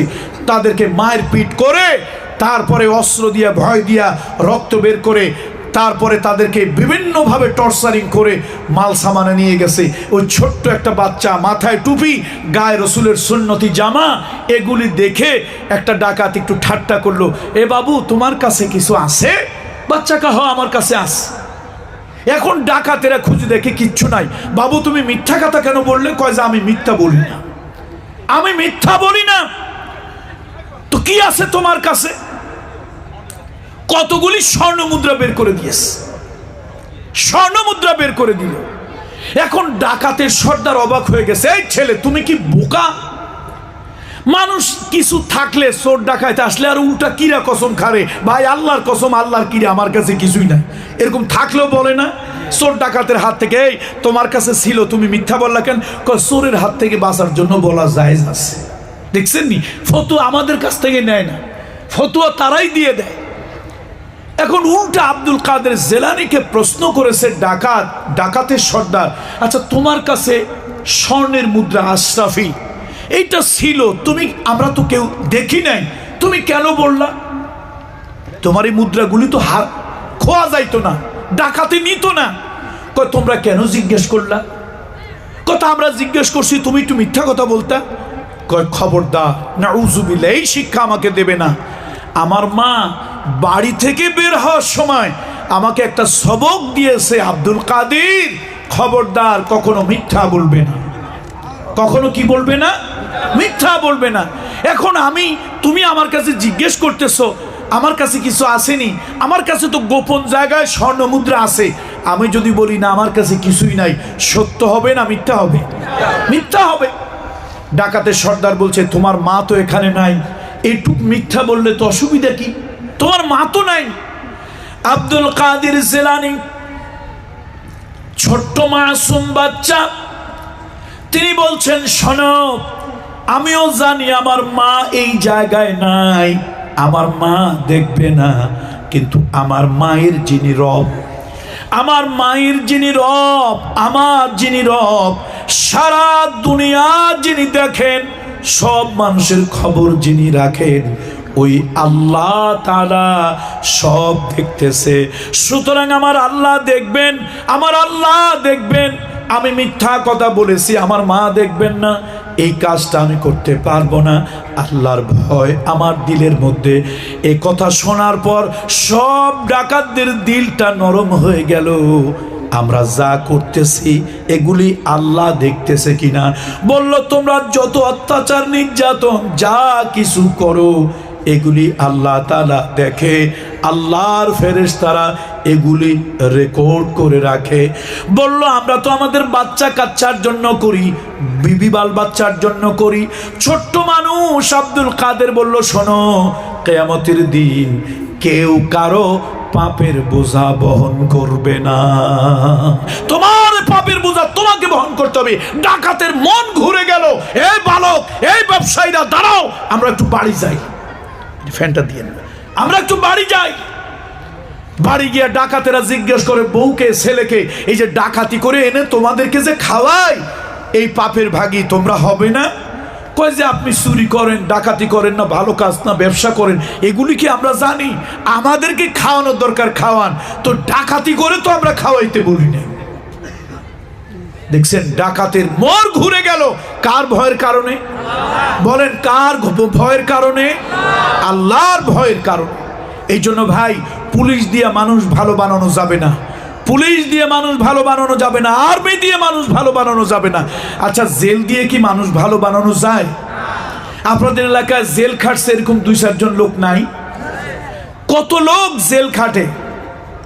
জেল খেটে ভালো হয় এরকম লোকের সংখ্যা কম, লক্ষে 2-4 জন। বরং শেষরা চোর জেলে গিয়া পাকা চোর হয়, পাকা চোর জেলে গিয়া ডাকাত হয়ে যায়, জেলে গিয়া মানুষ ভালো হয় না। এই জন্য মানুষ ভালো বানানোর জন্য আল্লাহর ভয়, আল্লাহর ভয়, আল্লাহর ভয়। এটা হলো তাকওয়ার 60 জিনিসের একটা। তাকওয়ার কয় জিনিসের একটা? আল্লাহর ভয়। আমার দিনের নবীর কথা একটু বলি। ও আমার সাতকানিয়ার ভাইরা, ও দ্বীপসুরতির জনগণ, আমার রহমতের নবী, দো জাহানের সরদার, মানবতার বন্ধু, মানবতার শিক্ষক মুহাম্মদুর রাসূলুল্লাহ সাল্লাল্লাহু আলাইহি ওয়াসাল্লাম। আমার নবী যেই সমাজে ছিল, সমাজটার নাম আইয়ামে জাহিলিয়াত। আইয়ামে জাহিলিয়াতে আমার নবী জেলের ভয় দেয় নাই, আমার নবী মানুষকে খুন করার ভয় দেয় নাই, আমার নবী মানুষকে কতল করার ভয় দেয় নাই। আমার রাসূলুল্লাহ মানুষকে ভয় দিয়েছে, ও মক্কার লোকেরা, ও আরবের লোকেরা, এই জীবন জীবন নয়, এই জীবনের পরে আর একটা জীবন আছে, এই জীবনের হিসাব ওই জীবনে দেওয়া লাগবে। আল্লাহু আকবার। এই যে ভয় দিয়েছে, সেই ভয়ে মানুষ ভালো হয়ে গেছে, মানুষ সোনার মানুষে পরিণত হয়েছে। মক্কার লোকগুলি ছিল ডাকাত, চোর, লুণ্ঠনকারী। আল্লাহর ভয়, মৃত্যুর ভয়, কবরের ভয়, জাহান্নামের ভয়, এই ভয়গুলি মানুষকে পাল্টায় দিয়েছে, সোনার মানুষে পরিণত হয়েছে। তাদের মতো ভালো মানুষ পৃথিবীতে নবীদেরকে বাদ দিলে কোনোদিন আসে নাই, পৃথিবীতে কিয়ামত পর্যন্ত তাদের মতো ভালো মানুষ আর কোনোদিন আসবে। তাহলে যে খারাপ মানুষগুলি ভালো হইল, কি পুলিশের ভয় ভালো হয়েছিল? একটু বলেন। পুলিশের ভয়, ডান্ডা বাড়ির ভয় না, কিসের ভয়? আল্লাহর ভয়, জবাবদিহিতার ভয়, কবরের ভয়, হাসরের ভয়, মিজানের ভয়, পরকালের ভয়। নবীজি একদিন ঘরে গিয়ে দেখে মা খাদিজা কাঁদতেছে। খাদিজা কাঁদো কেন? ইয়া রাসূলুল্লাহ, কাঁদতেছি ওই অন্ধকার কবরে আমি কেমনে একা একা থাকবো, ওই অন্ধকার কবর আমার সাথে কি ব্যবহার করবে, মানকি নাকির যখন আমাকে প্রশ্ন করে সে কবরের ভিতরে আমি কি জবাব দেব? এই জন্য আসুন, তাকওয়া হলো 4 জিনিসের নাম। খাউফুম মিনাল জলিল, মহামহিম আল্লাহর ভয়। 2 নম্বরে হলো ওয়াল আমালু বিতানজিল, কোরআন এবং সুন্নাহ অনুযায়ী আমল করা। কোরআন এবং সুন্নাহ অনুযায়ী আমল করা, কোরআন এবং সুন্নাহ অনুযায়ী আমল করা। আল্লাহ তাআলা যা অবতীর্ণ করেছেন, আল্লাহ তাআলা যা ওহী দিয়েছেন ওই অনুযায়ী আমল করা। যদি আপনি ওই অনুযায়ী আমল করেন তাহলে তাকওয়ার 2য় গুণ আপনার অর্জন হবে। আবেগ দিয়ে ইসলাম পালন করা যাবে না। আমার আব্বা চট্টগ্রামে যখন বেঁচে ছিলেন আসতেন বছরে, লক্ষ লক্ষ মুরিদ যার ছিল, সবসময় একটা কথা তিনি বলতেন, ভাই আবেগ দিয়ে কখনো শরিয়াত চলে না, বরং শরিয়াত দিয়ে আবেগকে চালাতে হবে, সুন্নত দিয়ে আবেগকে চালাতে হবে। আপনার মন যেভাবে চাবে সেইভাবে ইসলাম পালন করবেন না, ইসলাম যেভাবে চাইবে ওইভাবে মনকে আপনি চালাবেন। কথাটা কি একটু কঠিন হয়ে গেল? বুঝতে পারতেছেন না? আচ্ছা বলেন তো, আরবি চাঁদের মাস কয়দিন? পিছনের লোকেরা কথা বলতেছে না, মনে হয় কথা বোঝে না। আসলে মাঝখানে রাস্তায় আমাদেরকে ডিভাইড করে দিয়েছে 29-30 দিনের। শোনেন, এই দিনই মাহফিলে মাঝখানে ফাঁকা টাকা থাকলে শয়তান ওইখানে আসে। 3 জায়গা ফাঁকা টাকা ঠিক না। এক জায়গা হলো নামাজের সফ কাতার, এখানে ফাঁকা থাকলে মাঝখানে শয়তান ঢোকে, ওয়াসওয়াসা দেয় দিলের ভিতরে, দিলের খুশু নষ্ট হয়ে যায়। দ্বিতীয় হলো দ্বীনি মজলিস, যেখানে দ্বীনি দর্স তাদরিস হয়, কাছাকাছি বসা, শয়তানকে সুযোগ দিতে নাই যাতে দিলের ভিতরে ওয়াসওয়াসার সৃষ্টি করে। তৃতীয় হলো কনজুগাল লাইফের পার্টনার, স্বামী স্ত্রী এক বিছানে থাকলে দূরে দূরে থাকবে না, কাছাকাছি থাকবে। শয়তান মাঝখানে থেকে স্বামী স্ত্রীর মোহাব্বত কমায় দিতে পারে। এখন বুড়া মানুষ বলবে, হুজুর এই ওয়াজ তো করছেন যুবক লোকদের জন্য, আমরা বুড়া মানুষ এক বিছানে থাকলে কি আর 5 বিছানে থাকলে কি? বউ থাকে গোপালগঞ্জ, আমি থাকি নারায়ণগঞ্জ, 2 জায়গায় থাকলে অসুবিধা কি? আমি বলি না, শরঈ কারণে যদি 2 জায়গা থাকেন নাজায়েজ না। বলেন নাজায়েজ? বলেন না নাজায়েজ? শরঈ কারণে স্বামী স্ত্রী যদি আলাদা জায়গায় থাকে নাজায়েজ নয়, কিন্তু এক জায়গা থাকলে কি থাকা যাবে না? কথা কয় না, এক জায়গা থাকলে কি থাকা যাবে না? দূরে থাকা যাবে না। শয়তান মাঝখানে এসে ঢোকে, মোহাব্বত কমায় দেয়। বলে বুড়া মানুষের আবার মোহাব্বত কি? বুড়া মানুষের মোহাব্বত বেশি। যুবকের মোহাব্বত থাকে দেহের, আর বুড়ো মানুষের মোহাব্বত থাকে মনে। কোরআন শরীফ আল্লাহ বলেছেন, ওয়া আয়াতুল লাহুম আন খালাকা লাকুম মিন আনফুসিকুম আজওয়াজান লিতাসকুনু ইলাইহা ওয়া জাআলা বাইনাকুম মাওয়াদ্দাতাও ওয়া রাহমা। সুতরাং বুড়া মানুষের মোহাব্বত থাকে দিলের মোহাব্বত, বুড়া মানুষের মোহাব্বত থাকে মনের মোহাব্বত, আর যুবকদের মোহাব্বত থাকে দেহের মোহাব্বত। এই জন্য কথা একটু তাসির কম হইতেছে, বুঝতেছি। বলছিলাম আরবি মাস কয় দিনের হয়? 29 অথবা 30। ভালো করে বোঝেন। আপনি রোজা রাখছেন, মনের মধ্যে একটা আবেগ আসছে, আপনি একদিন রাতের বেলায় নামাজ পড়তে পড়তে আল্লাহর কাছে একটু দোয়া করলেন, আল্লাহ আমি পিছনের জীবনে যা ভুল করেছি আর করব না। আমি যৌবনকালে অনেক নামাজ ছেড়েছি, রোজা ছেড়েছি, আমি আপনার কাছে খাঁটি দিলে নিয়ত করতেছি এইবার একটা রোজাও আমি ছাড়বো, পুরা 30টাই রাখবো। আল্লাহ নিয়ত কি কাঁচা না পাকা? পাকা নিয়ত। কিন্তু আল্লাহর কি মেহেরবানি, 29টা রোজা রাখার পর হঠাৎ মাইকে আওয়াজ শুনতে পারলেন, ঈদ মোবারক, ঈদ মোবারক, তাকাব্বালাল্লাহু মিন্না ওয়া মিনকুম সালিহুল আমাল, ঈদ মোবারক, ঈদ মোবারক, ঈদ মোবারক। কি ব্যাপার কি? কয় যে শাওয়াল মাসের চাঁদ উঠছে, আগামীকাল ঈদ। আপনার রোজা জানি কয়টা হয়েছে? 29টা। আল্লাহর কাছে কি নিয়ত করছেন? পিছনে যা যাবে যাবে আল্লাহ, আমি আর আপনার হুকুমের বাহিরে যাব না আল্লাহ। এইবার ইনশাআল্লাহ মোহাব্বতের সাথে, ইতমিনানের সাথে রোজা 30টাই রাখবো। এখন আগামীকালকে আপনি রোজা নিয়ত করে ভোর রাত্রে সেহরি খাইলেন, রোজা তো একটা কম হয়েছে, 30টা আল্লাহর সাথে ওয়াদা করছি 30টাই পালন করব। কি করবেন কিনা বলেন? করবেন না? কেন করবেন না? এই জায়গায় আবেগের, এখানে আবেগ চলবে না। আবেগ যতই বলুক 30টার ওয়াদা করেছি, কিন্তু শরীয়তের বিধান হলো রোজা যদি 29টা হয় আল্লাহ তাআলা 30-এর সওয়াব দিয়ে দেবে। সুতরাং আগামীকালকে ঈদের চাঁদ উঠেছে, শাওয়াল মাসের চাঁদ উঠেছে, আগামীকালকে আল্লাহর পক্ষ থেকে বান্দার জন্য জিয়াফত, নিয়ামত। আজকে আগামীকাল রোজা রাখা হারাম। বলেন আগামীকাল রোজা রাখা হারাম। এখন বলেন আবেগ দিয়ে শরীয়ত চললো না শরীয়ত দিয়ে আবেগকে চালাইতে হইল? এই জন্য অনেকেই আছেন ভাই, কথা রাগ করেন না ভাই, আমি পীরের ছেলে, এ বাংলাদেশের অনেক পীরের মুরিদ, লক্ষ না কোটি পীরের মুরিদ আছে, আবেগের উপরে চলে। আব্বা হুজুর কি বলেছেন, দাদা হুজুর কি বলেছেন, এই হুজুর কি বলেছেন, ওই হুজুর কি বলেছেন, হাজার হুজুর বাদ দেওয়া যায়, আমার আল্লাহর কোরআনের একটা আয়াত, আমার নবীর একটা সহিহ হাদিস বাদ দেওয়া যায় না। তাহলে ওয়াল আমালু বিত্তানজিল, ওয়াল আমালু বিত্তানজিল। তাকওয়ার 2 নম্বর হলো আল্লাহ যা দিয়েছে, আমার নবীর মাধ্যমে যা দিয়েছে, ওটাকে বলে ওহিয়ে গায়রে মাতলু। আর ডাইরেক্ট এই কালামুল্লাহর ভিতরে যা দিয়েছে এইটার নাম হলো ওহিয়ে মাতলু। তাহলে আবেগ দিয়ে দেশ চলবে না, আবেগ দিয়ে ইসলাম চলবে না, আবেগ দিয়ে শরিয়ত চলবে না, শরিয়ত দিয়ে আবেগকে চালাইতে হবে। ওয়াল আমালু বিত্তানজিল। সাইয়্যিদুনা আলী, কিয়ামতের দিন আল্লাহ যদি তোমারে কাছে দেয়, সাইয়্যিদুনা আলী কিয়ামতের দিন তোমারে যদি পাই, মোহাব্বতে জড়িয়ে ধরে তোমার কপালে 1000টা চুমা দেব, তুমি তাকওয়ার দুনিয়ার শ্রেষ্ঠ ব্যাখ্যা করেছো। আল্লাহু আকবার, আল্লাহু আকবার, আল্লাহু আকবার।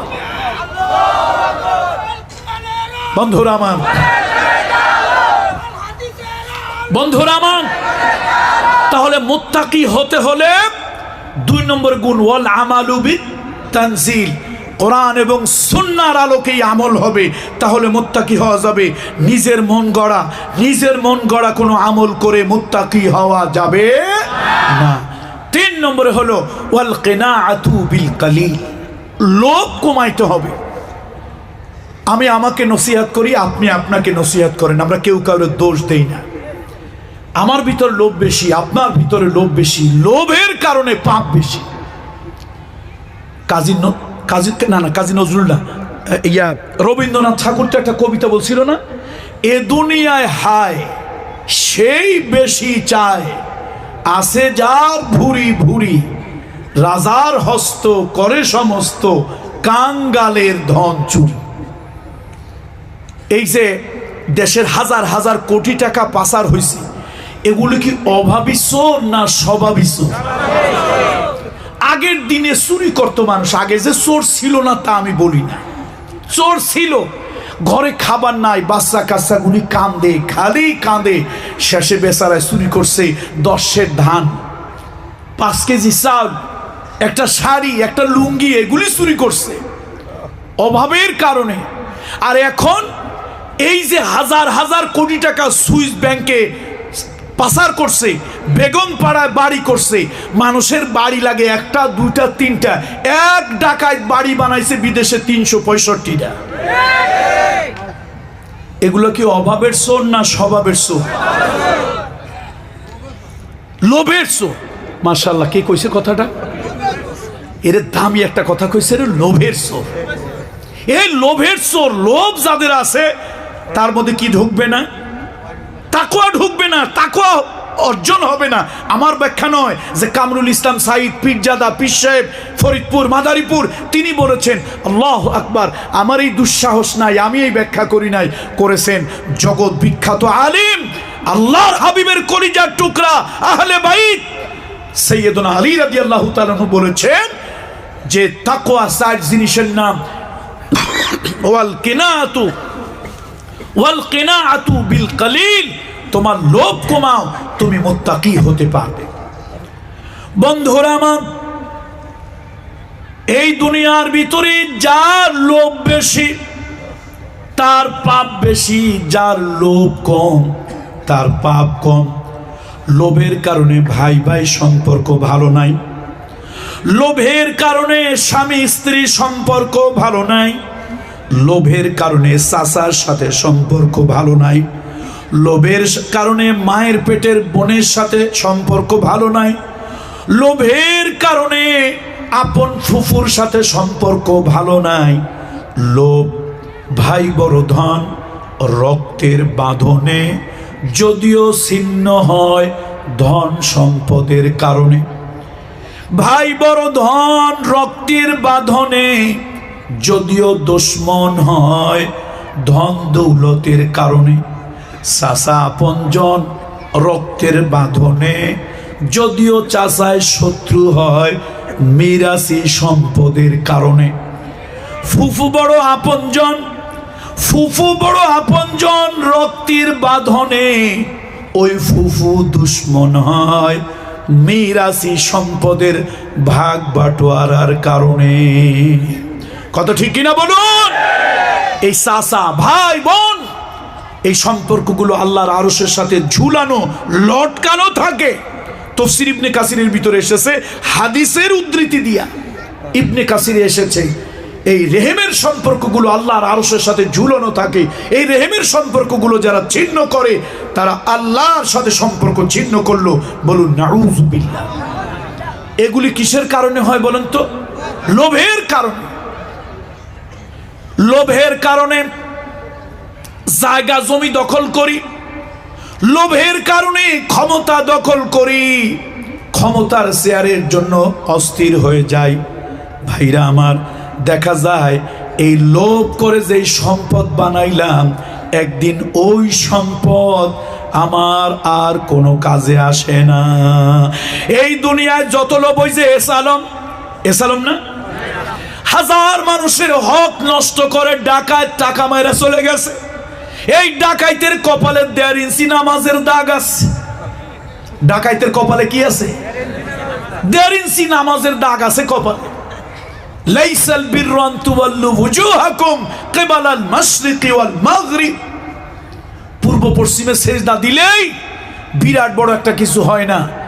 জনগণের টাকা মেরে, অর্থ মেরে যারা চলে যায়, অথবা বিভিন্ন নেতা নেত্রীর নামে টাকা ঘুরাইয়া পিছাইয়া পেছাইয়া বিদেশে পাচার করে, এই জালিমগুলি যতই নামাজের দাগ হোক ওরা হলো ভণ্ড, প্রতারক, হিপোক্রেট।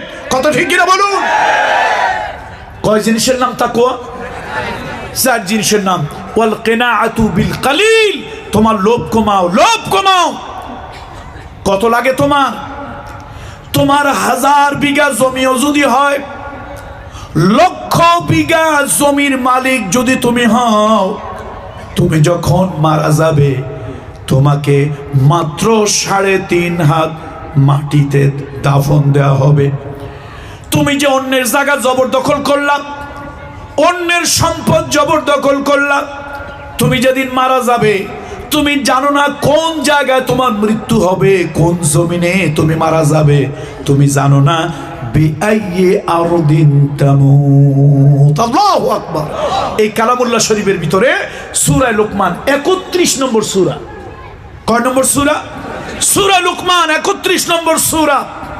তার মধ্যে আল্লাহ তাআলা বলেছেন 5টা জিনিসের খবর মানুষের কাছে নাই, এর ভিতরে একটা হলো বিআইয়ি আরদিন তামুত, কোন জমিনে সে মারা যাবে।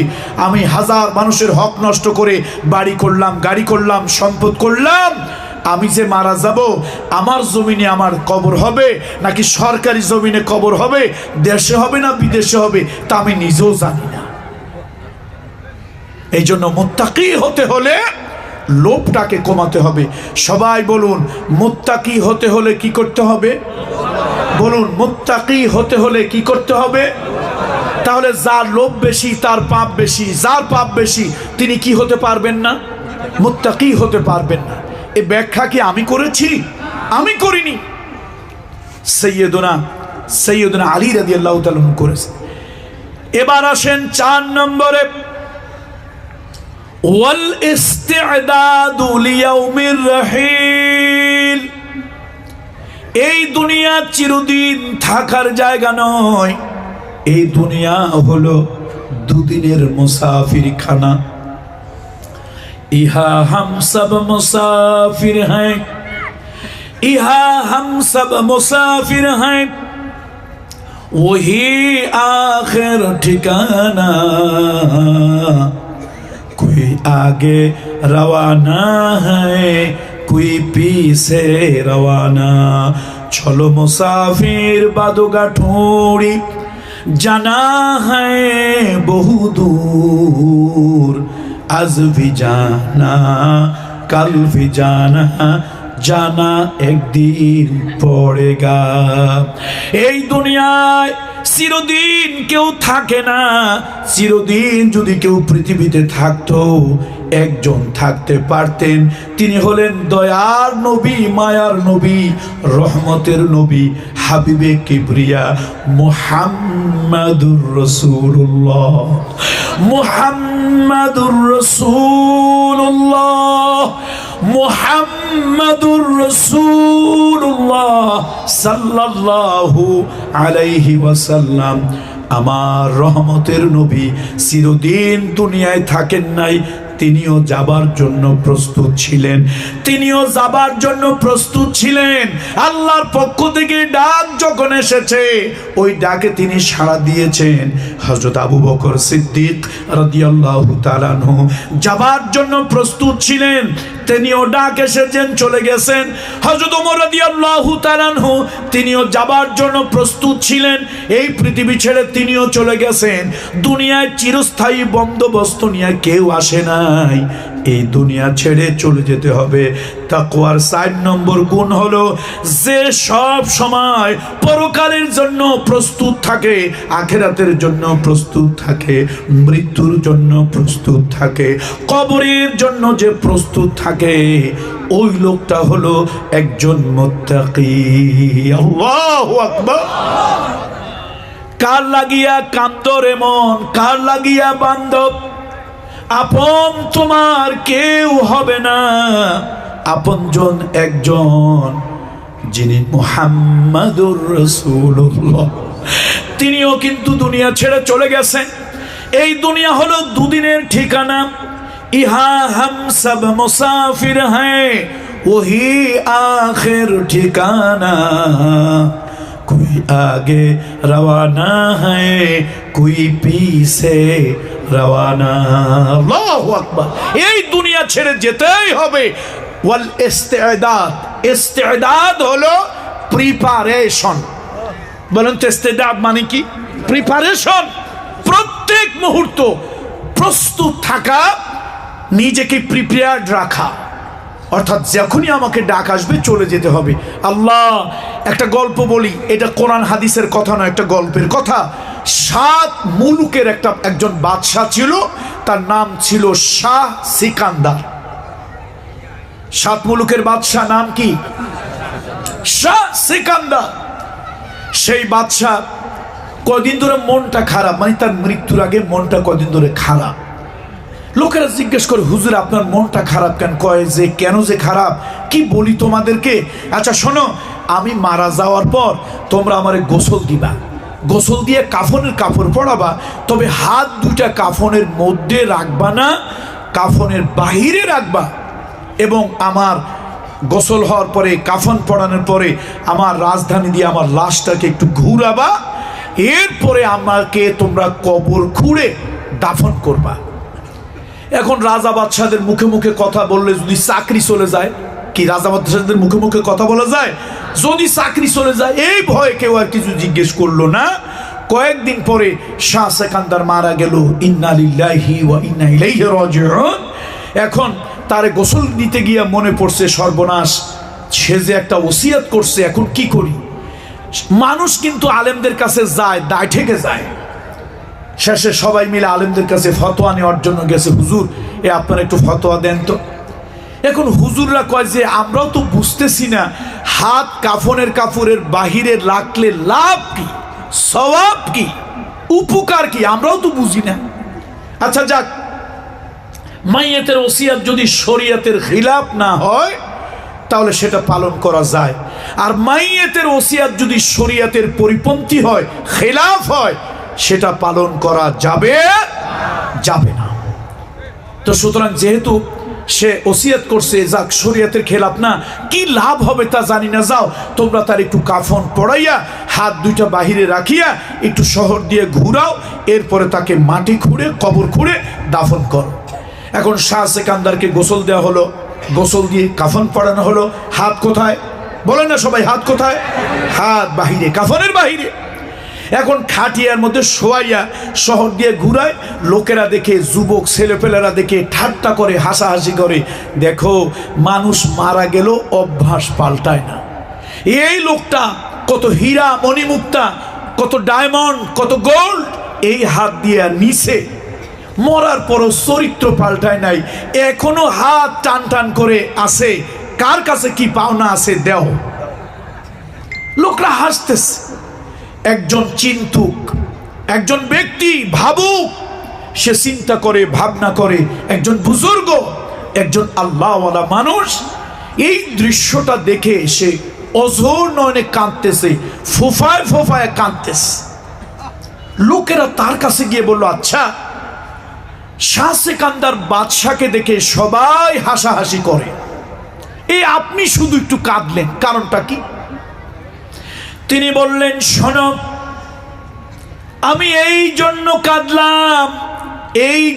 কাঁদলাম, কান্নার কারণ হলো শাহ সেকান্দার মৃত্যুর পরে মানুষকে একটা শিক্ষা দিয়ে গেল, দুনিয়ার মানুষকে একটা শিক্ষা দিয়ে গেল। ও দুনিয়ার মানুষ, আমি 7 মুলুকের বাদশাহ শাহ সেকান্দার, কত হীরা মণিমুক্তা, কত ডায়মন্ড, কত গোল্ড, কত দামি দামি জিনিস আমার ঘরে, আমার ধন ভাণ্ডার বোঝাই, আজকে আমি কবর দেশে রওনা হলাম। এই দেখো আমার খালি হাত, দুনিয়ার কোনো ধন সম্পদ নিয়ে যেতে পারলাম না, দুনিয়ার কোনো ধন সম্পদ নিয়ে যেতে পারলাম না, আমি খালি হাতে যাচ্ছি। তোমরা যারা কবর দেশে যাওয়া লাগবে, খালি হাতে যাইও না, পরকালের জন্য কিছু পাথেও কিছু সংগ্রহ করে নিয়ে যাইও। এই জন্য আমার বন্ধুরা, আমার ভাইরা, এই দুনিয়ায় এমপি মন্ত্রী হওয়া বড় কথা নয়। কুল্লু নাফসিন যায়কাতুল মাউত, প্রত্যেক প্রাণীকে মরতে হবে। কিয়ামতের ময়দানে আল্লাহ হিসাব নেবে। ফামান যুহজিহা আনিন নার ওয়া উদখিলাল জান্নাহ, ফামান যুহজিহা আনিন নার ওয়া উদখিলাল জান্নাহ ফাকাদ ফাযা ওয়া মাল হায়াতুদ দুনিয়া ইল্লা মাতাউল গুরুর। আল্লাহ তাআলা বলেন সবাই মরতে হবে। এমপি বলো, মন্ত্রী বলো, প্রধানমন্ত্রী বলো, ডিসি বলো, এসপি বলো, সবার মরতে হবে, সবার মরতে হবে। মরা লাগবে, কিন্তু খবরদার, সবার মরা লাগবে। মৃত্যুর বিছানে শুইতে হবে, আখিরাতে যেতে হবে, আল্লাহর আদালতে বিচারের জন্য দাঁড়াতে হবে। যারা নাকি ওই পরকালের জন্য কিছু নিয়ে যায়, আল্লাহ তাআলা যাদেরকে আমলনামা দেখে, আল্লাহ তাআলা যাদেরকে জাহান্নাম থেকে পরিত্রাণ দিয়া জান্নাতি যাদেরকে দেবে, ওই মানুষগুলি সফল হবে। আর পরকালীন জীবনে যাদের কোনো ধন দৌলত থাকবে না, যারা জাহান্নামী হবে, ওই মানুষগুলো ব্যর্থ হয়ে যাবে। আল্লাহু আকবার। আল্লাহ তাআলা ব্যর্থতা থেকে আমাদেরকে হেফাজত করুন। বলেন আল্লাহুম্মা আমিন, আল্লাহুম্মা আমিন। কথা আর বাড়াবো না, এক আয়াতের তাফসীরই করতে পারলাম না, আরো একটা অংশ বাকি রয়ে গেল। অন্তত অনেকক্ষণ এই বাকি কথাটা বলতে হবে। ভাই, এই দুদিনের দুনিয়া, এই দুদিনের দুনিয়া, দুদিনে আল্লাহর খলিফা হিসেবে পৃথিবীতে আসছি। এই জমিন হলো আল্লাহর, আল্লাহর গোলামি করব আর আল্লাহর আইনে দেশ চালানোর চেষ্টা করব। রাজি আছি না? জমিন কার? আইন চলবে কার? এই সাতকানিয়া লোহাগাড়ার মানুষ যে পায়ে ধরে অনুরোধ করি, হাতে ধরে অনুরোধ করি, এ সাতকানিয়া লোহাগাড়ার জনগণ, 151 জন লোক হইলে দেশের কোরআনের আইন প্রতিষ্ঠা করা যাবে ইনশাআল্লাহ। কিন্তু 151 জন লোক যদি নাও বানাইতে পারি, একজন লোকও যদি কোরআনের পক্ষ থেকে কোরআনের জন্য নির্বাচন করতে পারি, 151 জন লোক হইলে কোরআনের পার্লামেন্ট গঠন করতে পারবে। কিন্তু একজন লোকও যদি পার্লামেন্টে পাঠাইতে পারি, কোরআনের আইন করতে না পারুক, কোন বাতিল, কোন তাগুত, আল্লাহ বিরোধী, ইসলাম বিরোধী, দিন বিরোধী, শরিয়ত বিরোধী কোন আইন করলে সিংহের বাচ্চার মতো তর্জন গর্জন করুন। দেখেন না, সিংহের বাচ্চা, ছাগলের বাচ্চা, 1000 ছাগলের বাচ্চা বড় না একটা সিংহের বাচ্চা বড়? সিংহের বাচ্চা একটাই যথেষ্ট। আল্লামা সাইদি সাহেব তার সাথে মাত্র একজন সংসদ সদস্য ছিল, তিনি স্পিকার হুমায়ুন রশিদ চৌধুরী। অন্য দলের হোক, আমি তার জন্য দোয়া করতেছি, আপনারাও দোয়া করেন আল্লাহ তাকে মাফ করে দিক, ওই বেচারাকে আল্লাহ বেহেশত দান করুন, বলেন আল্লাহুম্মা আমিন। স্পিকার হুমায়ুন রশিদ চৌধুরী সাইদি সাহেব উঠে বললেন, স্পিকার সাহেব, পার্লামেন্টে ঢুকে মাথা নত করতে হয়, রুকু করতে হয়, এটা শিরক। আল্লাহ ছাড়া কারো সামনে মুসলমানের মাথা নত হয় না। আমার বিশ্ব নবী, রহমতের নবী, দয়ার নবী, মায়ার নবী, মানবতার বন্ধু নবী শিক্ষা দিয়েছে আল্লাহ ছাড়া কারো কাছে মাথা নত হবে না। দেখেন, পার্লামেন্টে কিছু উল্লুক ভাল্লুক আছে, আপনারা নির্বাচন করে পাঠান কিছু মদখোর, জেনাকার, সুদখোর, বদচরিত্রের কিছু লোক পাঠান, ওরা হই হুল্লোড় করে উঠলো, সাইদি সাহেবের কথা তারা মানবেন না, উনি সংখ্যায়, উনি একজন, ওনার সাথে আছে একজন। স্পিকার হুমায়ুন রশিদ চৌধুরী কি মনে করে আল্লাহ তার ভিতরে হয়তো আল্লাহ তাকে মাফ করে দেবে, হয়তো আল্লাহ তাকে মাফ করবে, এটা একটা তার নাজাতের উসিলা। সে উঠে বলল, দেখেন আপনি তো এক দলের একজন, আপনার কথা যদি যৌক্তিক হয় এটা শিরক এবং এটা গুনাহ হবে, কবিরা গুনাহ, এরকম একটা গুনাহ নিয়ে মরতে চাই না। আপনি বিল উত্থাপন করেন, কেউ যদি আপনার পক্ষে না থাকে আমি আপনার পক্ষে থাকব। আল্লামা সাইদি সাহেব তিনি কোরআন হাদিস দিয়া তুলে ধরলেন 300 সংসদ সদস্যের সামনে, তার পক্ষে কথা বলার লোক নাই। এই রাজনীতি মানুষকে এমন গোলাম বানায়, আল্লাহর বিরোধিতা করে কিন্তু দলের বিরোধিতা করে না। সাইদি সাহেবের পক্ষে লোক পাওয়া যাচ্ছে না, তিনি কোরআন হাদিস দিয়ে তুলে ধরলেন। স্পিকার হুমায়ুন রশিদ চৌধুরী ক্ষমতা নিয়ে তিনি বললেন, না, এরকম একটা গুনার কাজ সংসদে চলুক, সংসদ সদস্যরা ঢুকেই সংসদের সামনে, পার্লামেন্টের সামনে মাথা ঝুঁকে মস্তক অবনত করবে, এই শিরকের গুনাহ আজ থেকে রহিত হোক। এটা ব্যান করা হলো, বন্ধ করা হলো। সেদিন থেকে পার্লামেন্টের ভিতরে মাথা ঝুঁকাইয়া তাজিম করা, সেজদার মতো নত হওয়া, মাথা নত করা, এটা সেদিন থেকে বন্ধ হয়েছে। তাহলে সিংহের বাচ্চা একটা হইলি যথেষ্ট। আমি তো মনে করি বাংলাদেশে এরকম একটা সিংহের বাচ্চা আছে, দ্বীনের ইমানের কুওয়াতওয়ালা একটা সিংহের বাচ্চা হলো শাহজাহান চৌধুরী। যদি কোরআনের পক্ষে আইন করতে নাও পারে, অন্তত বাতিল যদি কোরআনের বিরোধিতা করে, বুড়া হইছে, বয়স হইছে, এখন ওই সিংহ যদি চিৎকার দিয়ে উঠে বলে, তোমরা 300 লোক যদি একদিকে থাকো, আমি আল্লাহ কোরআনের পক্ষে, এই হারাম কাজ, এটা না জায়েজ, এটা হারাম, এটা হতে দেবে না, গোটা পৃথিবী জানলো কোরআনের পক্ষে একটা শক্তি কোরআনের পক্ষে আছে। বন্ধুরা আমার, এক মৌলবীর সন্তান, নাম বলবো না, এক মৌলবীর সন্তান, এক মৌলবী কুলাঙ্গারকে আপনারা পার্লামেন্টে পাঠাইছিলেন। এই কুলাঙ্গার দ্বীনের পক্ষে কোনো বিল তো আনেই নাই, উল্টা মামলা, হামলা, তারপরে পরশ্রী কাতরতা, হিংসা দিয়া গোটা এলাকাটাকে জাহান্নামে পরিণত করে দিয়েছে। সুতরাং খবরদার, কোরবানি আসলে হাটে গরু ছাগল বিক্রি হয়, রোজার পরে ঈদে মুরগি বিক্রি হয়, একটা মুরগিও 500-700 টাকা, রাতা মুরা 700 টাকা। কোরবানির সময় গরু ছাগল লাখ টাকা, 1000 টাকা।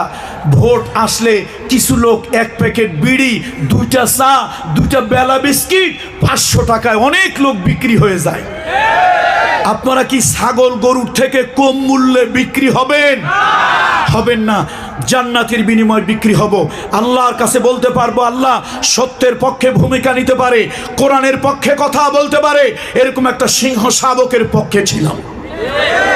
ঠিক না ভাই? আল্লাহ তাআলা আপনাদেরকে দল মত নির্বিশেষে আল্লাহ তাআলা কোরআনের পক্ষে ভূমিকা নেওয়ার তৌফিক দান করুন। এই সাতকানিয়া লোহাগাড়ার জমিনে অনেক বড় বড় আল্লাহর ওলিরা শুয়ে আছে। সাতকানিয়া লোহাগাড়ার জমিনে অনেক বড় বড় বুজুর্গানে দিন, আলেম ওলামা, আল্লাহর ওলিরা শুয়ে আছে। আমি মনে করি এই মাটিটা আল্লাহর দ্বীনের পক্ষের মাটি, আলহামদুলিল্লাহ বলেন। সুতরাং আগামীর পার্লামেন্টে এই এলাকার প্রতিনিধি যাক, এই এলাকা থেকে প্রতিনিধি আগামীর পার্লামেন্টে যাক।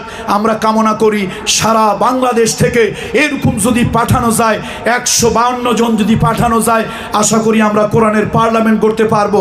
কোরআনের পার্লামেন্টের জন্য 152 জন যদি নাও পারা যায়, একজন হলেও সাতকানিয়া লোহাগাড়া থেকে পাঠাবো, এবং যে গিয়ে কোরআনের পক্ষে বাতিলের বিরুদ্ধে অন্তত বলিষ্ঠ স্বরে একটা কথা বলতে পারবে।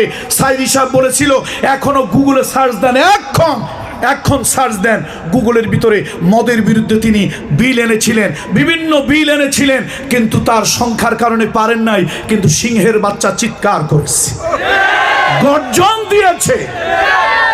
আল্লাহ তাআলা এই জমিনকে কবুল করুন, আল্লাহ তাআলা আমাদের সকলকে কবুল করুন, আল্লাহ তাআলা এই মাটিকে কবুল করুন, আল্লাহ তাআলা আমাদের সকলকে কবুল করুন।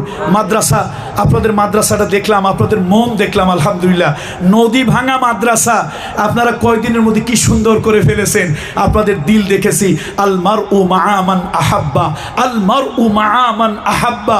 নবীজি বলেছেন, যাদের সাথে যাদের মোহাব্বত তাদের সাথে তাদের আখিরাত, যাদের সাথে যাদের মোহাব্বত তাদের সাথে তাদের কিয়ামত। এই মাদ্রাসাকে ভালোবাসার কারণে আল্লাহ কিয়ামতের ময়দানে আপনাদেরকে এই আলেম ওলামাদের সঙ্গী করে আল্লাহ তাআলা আপনাদের হাসর নাসর করুন, আল্লাহুম্মা আমিন। মাদ্রাসার দিকে খেয়াল রাখবেন, সন্তান দেবেন, মাদ্রাসার দিকে খেয়াল রাখবেন, সন্তান দেবেন। ইসলামী শিক্ষা ধ্বংসের দিকে চলে গেছে।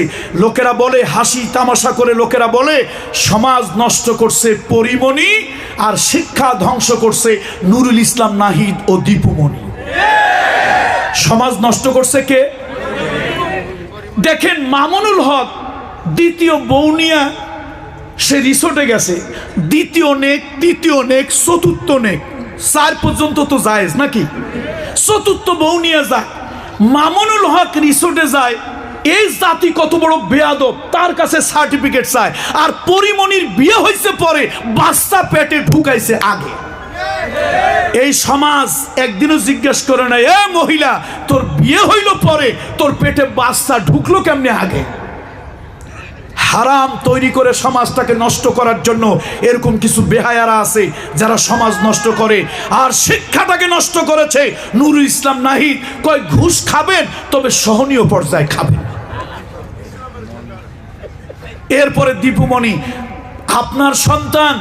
আপনার সন্তান এডুকেশনাল ইনস্টিটিউশন, সেখানে গিয়ে যদি ডিম ভর্তা, ডিম ভাজি আর আলু ভর্তা শিখতে হয়, তো এই সন্তান স্কুলে পাঠাইয়ে লাভ কি? ওরে কচু গাছে গলায় দড়ি নিয়ে মেরে ফেলে।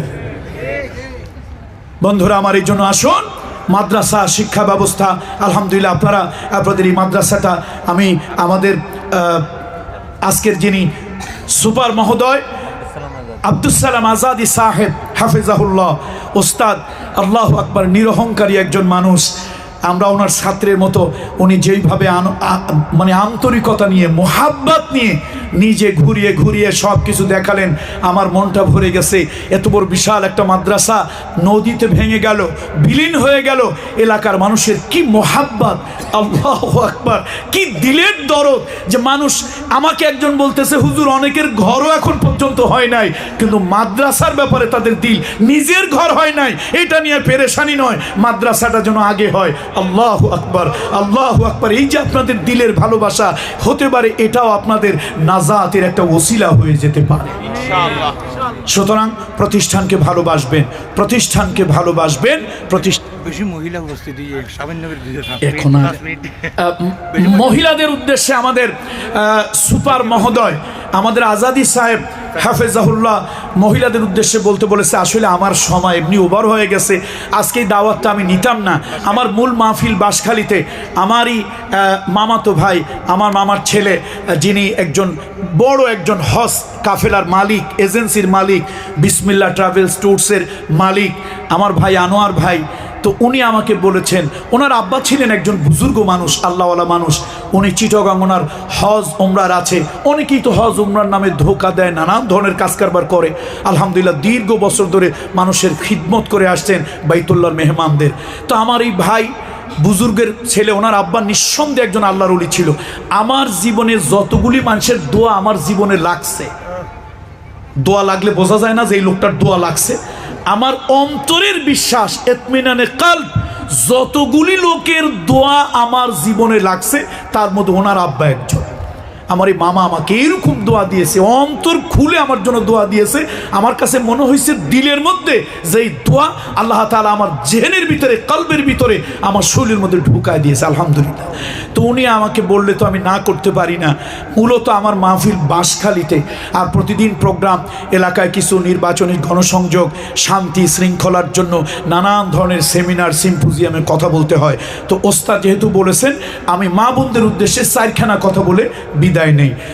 রাসূলুল্লাহ সাল্লাল্লাহু আলাইহি সাল্লাম বলেছেন, পুরুষটা 1000 আমল করলো বেহেশতে যাবে, এর কোনো ওয়ারেন্টি, গ্যারান্টি, নিশ্চয়তা নাই। কত আমল করলেও, 1000 আমল করলেও পুরুষ বেহেশতে যাবে, এর কোনো ওয়ারেন্টি, গ্যারান্টি, নিশ্চয়তা নাই। কিন্তু নারী যদি 4খানা কাজ করে, হাবিবে কিবরিয়া, রহমতের নবী, দয়ার নবী, মায়ার নবী, মানবতার বন্ধু নবী, নবীদের সর্দার নবী মুহাম্মদুর রাসূলুল্লাহ পড়েন সাল্লাল্লাহু আলাইহি ওয়াসাল্লাম। আমার রাসূলুল্লাহ বলেছেন, 4খানা কাজ করলে এই মহিলা মারা যাওয়ার পর 8টা বেহেশতের দরজা খুলে রাখা হবে। ফেরেশতারা ঘোষণা দেবে, এ মহিলা, 8টা জান্নাতের দরজা তোমার জন্য খুলে রাখা হলো, যেই বেহেশতে তোমার মন চায় ওইটাই তুমি ঢোকো। সহিহ হাদিস। আল মারআতু ইজা সাল্লাত খামসাহা, যখন নারী 5 ওয়াক্ত নামাজ ইহতিমামের সাথে 5 ওয়াক্ত নামাজ ঠিক মতো পড়ে। 2 নম্বরে ওয়াসামাত শাহরাহা, রমাদানের শরীফের রোজাটা ঠিক মতো রাখে। ওয়া আহসানাত ফারজাহা, ইজ্জত, আব্রু, সতীত্ব, চরিত্র হেফাজতে রাখে। ওয়া আতাআত বালাহা, বিবাহিতা নারী হলে স্বামীর অনুগত হয়, নাফরমানি করে না, স্বামীর সাথে নিমক হারামি করে না, নাফরমানি করে না। অবিবাহিতা হলে বাবা অথবা বড় ভাইয়ের অধীনে থাকে। খুব কঠিন 4টা কাজ, কথা বলেন, কঠিন 4টা কাজ, সহজ কাজ। প্রথম হলো 5 ওয়াক্ত সালাত, 5 ওয়াক্ত সালাত, 5 ওয়াক্ত সালাত। ঠিক মতো সালাতটা ইহতিমামের সাথে, গুরুত্বের সাথে, মোহাব্বতের সাথে 5 ওয়াক্ত নামাজ পড়বে। আমাদের দেশের অধিকাংশ মহিলারা নামাজ পড়ে না, যারা পড়ে তাদের আবার অনেকের মাসআলা মাসাইলের কারণে হয় না। দ্বিতীয় হলো রমজান শরীফের রোজাটা ঠিক মতো রাখবে। দেখেন, পুরুষ একটা রোজা ছেড়ে দিলে 60টা রোজা একাধারে রাখলেও ফরজ রোজার সমতুল্য হবে না। আমার মা, আমার বোন, আমার মেয়ে যদি আল্লাহ না করুন, বা তাদের যে ন্যাচারাল যে একটা সিস্টেম, আল্লাহ তাআলার সৃষ্টির বিধান, তার যদি পিরিয়ড হয়, সে যদি শারীরিকভাবে অসুস্থ, অপবিত্র হয়ে যায়, রোজার সম্মান বজায় রেখে গোপনে গোপনে সে খাবে, পানাহার করবে, রোজা ছেড়ে দেবে। রোজার শেষে শাওয়াল মাসে যে কয়টা রোজা ছেড়েছিল ঠিক ওই কয়টা রোজা রাখবে। একদিকে আল্লাহ তাআলা এই ফরজটা আদায়ের সওয়াব দিয়ে দেবে, আবার অপর দিকে শাওয়াল মাসের 6টা রোজার হকও তার আদায় হয়ে যাবে। দেখছেন আমার মা বোনদের জন্য, মেয়েদের জন্য কত ইহসান আল্লাহ তাআলা করে দিয়েছে। এই জন্য নারীদের জন্য বেহেশতে যাওয়া সহজ। রাসূলুল্লাহ সাল্লাল্লাহু আলাইহি ওয়াসাল্লাম মদিনা শরীফে একবার ঈদগাহের পাশ দিয়ে যাচ্ছিলেন। আল্লাহ নবী বলেন, এ মহিলারা, জাহান্নাম থেকে বাঁচো, জাহান্নাম থেকে বাঁচো। আমি মেরাজে গিয়ে ইল্লিন এবং সিজ্জিন ভ্রমণ করলাম, আমাকে দেখানো হলো জাহান্নামের অধিকাংশ বাসিন্দা হলো নারী। সবাই ভয় পেয়ে গেল, ইয়া রাসূলুল্লাহ, নারী, অধিকাংশ নারী জাহান্নামে যাবে, নারীর জন্য বেহেশতে যাওয়া সহজ। আপনার কথায় অধিকাংশ নারী জাহান্নামে হবে। কারণ কি? নবী বললেন, শোনো, অনেকগুলো কারণের দুইটা। একটা হলো নারী নিমক হারামি, অর্থাৎ নারী নাফরমানি করে, আর একটা হলো নারী বেশি বেশি অভিশাপ দেয়। একটা স্বামী ঠিক মতো হয়তো 500 টাকার একটা কাপড় দিতে পারলেন না। অনেক মহিলা এই যে একদিন একটা কাপড় দেয় নাই, খোঁটা দিল, তোমার ঘরে এসে আর স্বাদের কিছু পেলাম না। দেখছেন, যার জন্য জীবন যৌবন শেষ করলেন, একদিন তাকে শুধু একটা কাপড় দেন নাই, শাড়ি দেন নাই, চুড়ি দেন নাই, লিপস্টিক কিনে দেন নাই, গোটা জিন্দিগির খোঁটা দিল, তোমার ঘরে এসে আর কিছুই পেলাম না। তো মায়েরা, বোনেরা, কলিজার টুকরা মেয়েরা, এই কাজগুলি করবেন না। 5টা কাজ করবেন, আল্লাহ তাআলা আপনাদেরকে জান্নাত দেবে। জান্নাত আপনাদের জন্য সহজ। মাদ্রাসায় সন্তান দেবেন, নাতিপুতি দেবেন, মাদ্রাসায় খেয়াল রাখবেন। প্রতিষ্ঠান, এলাকা আলোকিত করার জন্য প্রতিষ্ঠান দরকার। এডুকেশনাল ইনস্টিটিউশন, এগুলোকে পেট্রোনাইজ করবেন, এগুলোকে পেট্রোনাইজ করবেন, দান সাদকা করবেন, এগুলোর কাছে যাবেন। প্রতিষ্ঠানকে আমার প্রতিষ্ঠান মনে করবেন। আমার, কার বলেন? কার? আমার, আমাদের না, আমার। এই প্রতিষ্ঠানটা আমার, এরকম যখন মনে করবেন, প্রতিষ্ঠানের জন্য দরদ আসবে। আপনার সংসারের জন্য 1,00,000 টাকা খরচ করবেন, 1,000 টাকা প্রতিষ্ঠানের জন্য খরচ করবেন, 2,000 টাকা প্রতিষ্ঠানের জন্য খরচ করবেন। এটা আমার প্রতিষ্ঠান। এই প্রতিষ্ঠান আল্লাহ এলাকাবাসীর নাজাতের ওসিলা বানিয়ে দেখ। এই প্রতিষ্ঠানকে জড়িয়ে করে এলাকার সব মুর্দেগানদের কবরের আযাব আল্লাহ তাআলা মাফ করে দিন। আমিন। এই প্রতিষ্ঠানকে জড়িয়ে করে এলাকাবাসীর কিয়ামতের ময়দানে তাদের নাজাতের একটা ওসিলা, নাজাতের একটা জরিয়া যেন হয়। এই প্রতিষ্ঠান যারা করেছেন, এই প্রতিষ্ঠানে যারা সহযোগিতা করেছেন, আল্লাহ তাআলা কিয়ামতের দিন হাউজে কাউসারের পানি তাদের নসিব করে দিও। হাবিবে কিবরিয়া, হাবিবে কিবরিয়া, রহমতের নবীর শাফাআত আল্লাহ তাআলা তাদেরকে নসিব করে দিও। আমি এই কথা বলে আমার কথা শেষ করছি। আল্লাহ তাআলা আমাদের সকলের প্রতি রহম করুন। হাদা মা ইনদি ওয়াল ইলমু ইনদাল্লাহ আলাইহি তাওয়াক্কালতু ওয়া ইলাইহিল উনীব। নামাজের পরে বাকায়দা মাহফিল চলবে। আমাদের প্রধান অতিথি মহোদয় শাহজাহান চৌধুরী, এদেশের মাটি মানুষের সাথে যার সম্পর্ক, আল্লাহ নেতা দেখছি, কিন্তু এরকম নেতা শত্রু মিত্রকেও বুকে জড়িয়ে ধরে, ঘৃণা করে না, হিংসা করে না। এরকম একটা, আমি একবার ছোট্ট একটা অ্যাক্সিডেন্ট হয়েছি। আমার বাড়ি মাদারীপুর, তখন ঢাকা থেকে 5 ঘন্টা লাগতো আমাদের বাড়ি যাইতে। আমার বাড়ি মাদারীপুর, আমি অসুস্থ হয়েছি ঢাকায়। উনি শুনেছেন কক্সবাজার একটা মাহফিল, এই মাহফিল আমার কোনো মতে পা অ্যাক্সিডেন্ট হয়েছে, এখন পাও ফেলতে পারি না। লোকেরা বলল, হুজুর আপনি আসেন, দরকার হলে টেবিলের উপরে পাও থুয়ে আপনি ওয়াজ করবেন, আমরা কিছু মনে করব না, তবু আপনারে চাই। শেষে আমি আসছি, ঠিকই পায়ের কষ্ট, এই টেবিলের উপরে পাও রেখে তারপরে আমি ওয়াজ করছি। এই কথা শাহজাহান চৌধুরী সাহেব শুনছে। আল্লাহ দেখেন, আমি ওনার এলাকার ভোটার না, ওনার আমি ভোট দেব না, ওনার আমি নির্বাচন করব না, কিন্তু হৃদয়ের কি টান। উনি ঢাকা আমাকে খোঁজ করতেছে, কি ব্যাপার? আমি মাদারীপুর না কোথায় যেন সম্ভবত বাড়ি চলে গেছি।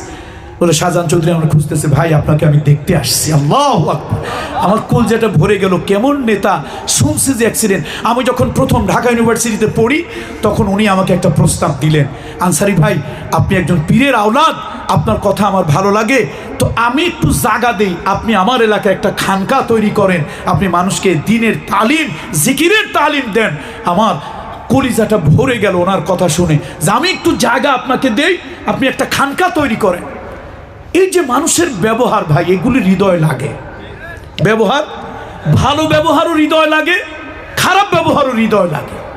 এই আল্লাহ তাআলা, আমি তো তার জন্য দোয়া করি, তাকে সুস্থতা দিয়ে আগামী 100 বছর আল্লাহ হায়াত দেখ। তিনি এখনো বুড়ো বয়সে মাশাআল্লাহ ইয়াং এবং এনার্জেটিক। আল্লাহ তাআলা তার প্রতি রহম করুন। আসবেন, আমি হায়াতে বেঁচে থাকলে আবার আপনাদের এই জনপদে দেখা হবে ইনশাআল্লাহ। হাদা মা ইনদি ওয়াল ইলমু ইনদাল্লাহ আলাইহি তাওয়াক্কালতু ওয়া ইলাইহিল উনীব। ওয়াসসালামু আলাইকুম ওয়া রাহমাতুল্লাহি ওয়া বারাকাতুহু। সম্মানিত উপস্থিতি, আমাদের আজকের অনুষ্ঠানের সম্মানিত প্রধান অতিথি বিপ্লব, ইসলামী বিপ্লব, বাংলাদেশ জামাত ইসলামী দীপসরতির পক্ষ থেকে প্রধান বক্তার আগমন, শুভেচ্ছার স্বাগতম। আলহামদুলিল্লাহ, এ পর্যায়ে আপনাদের সম্মুখে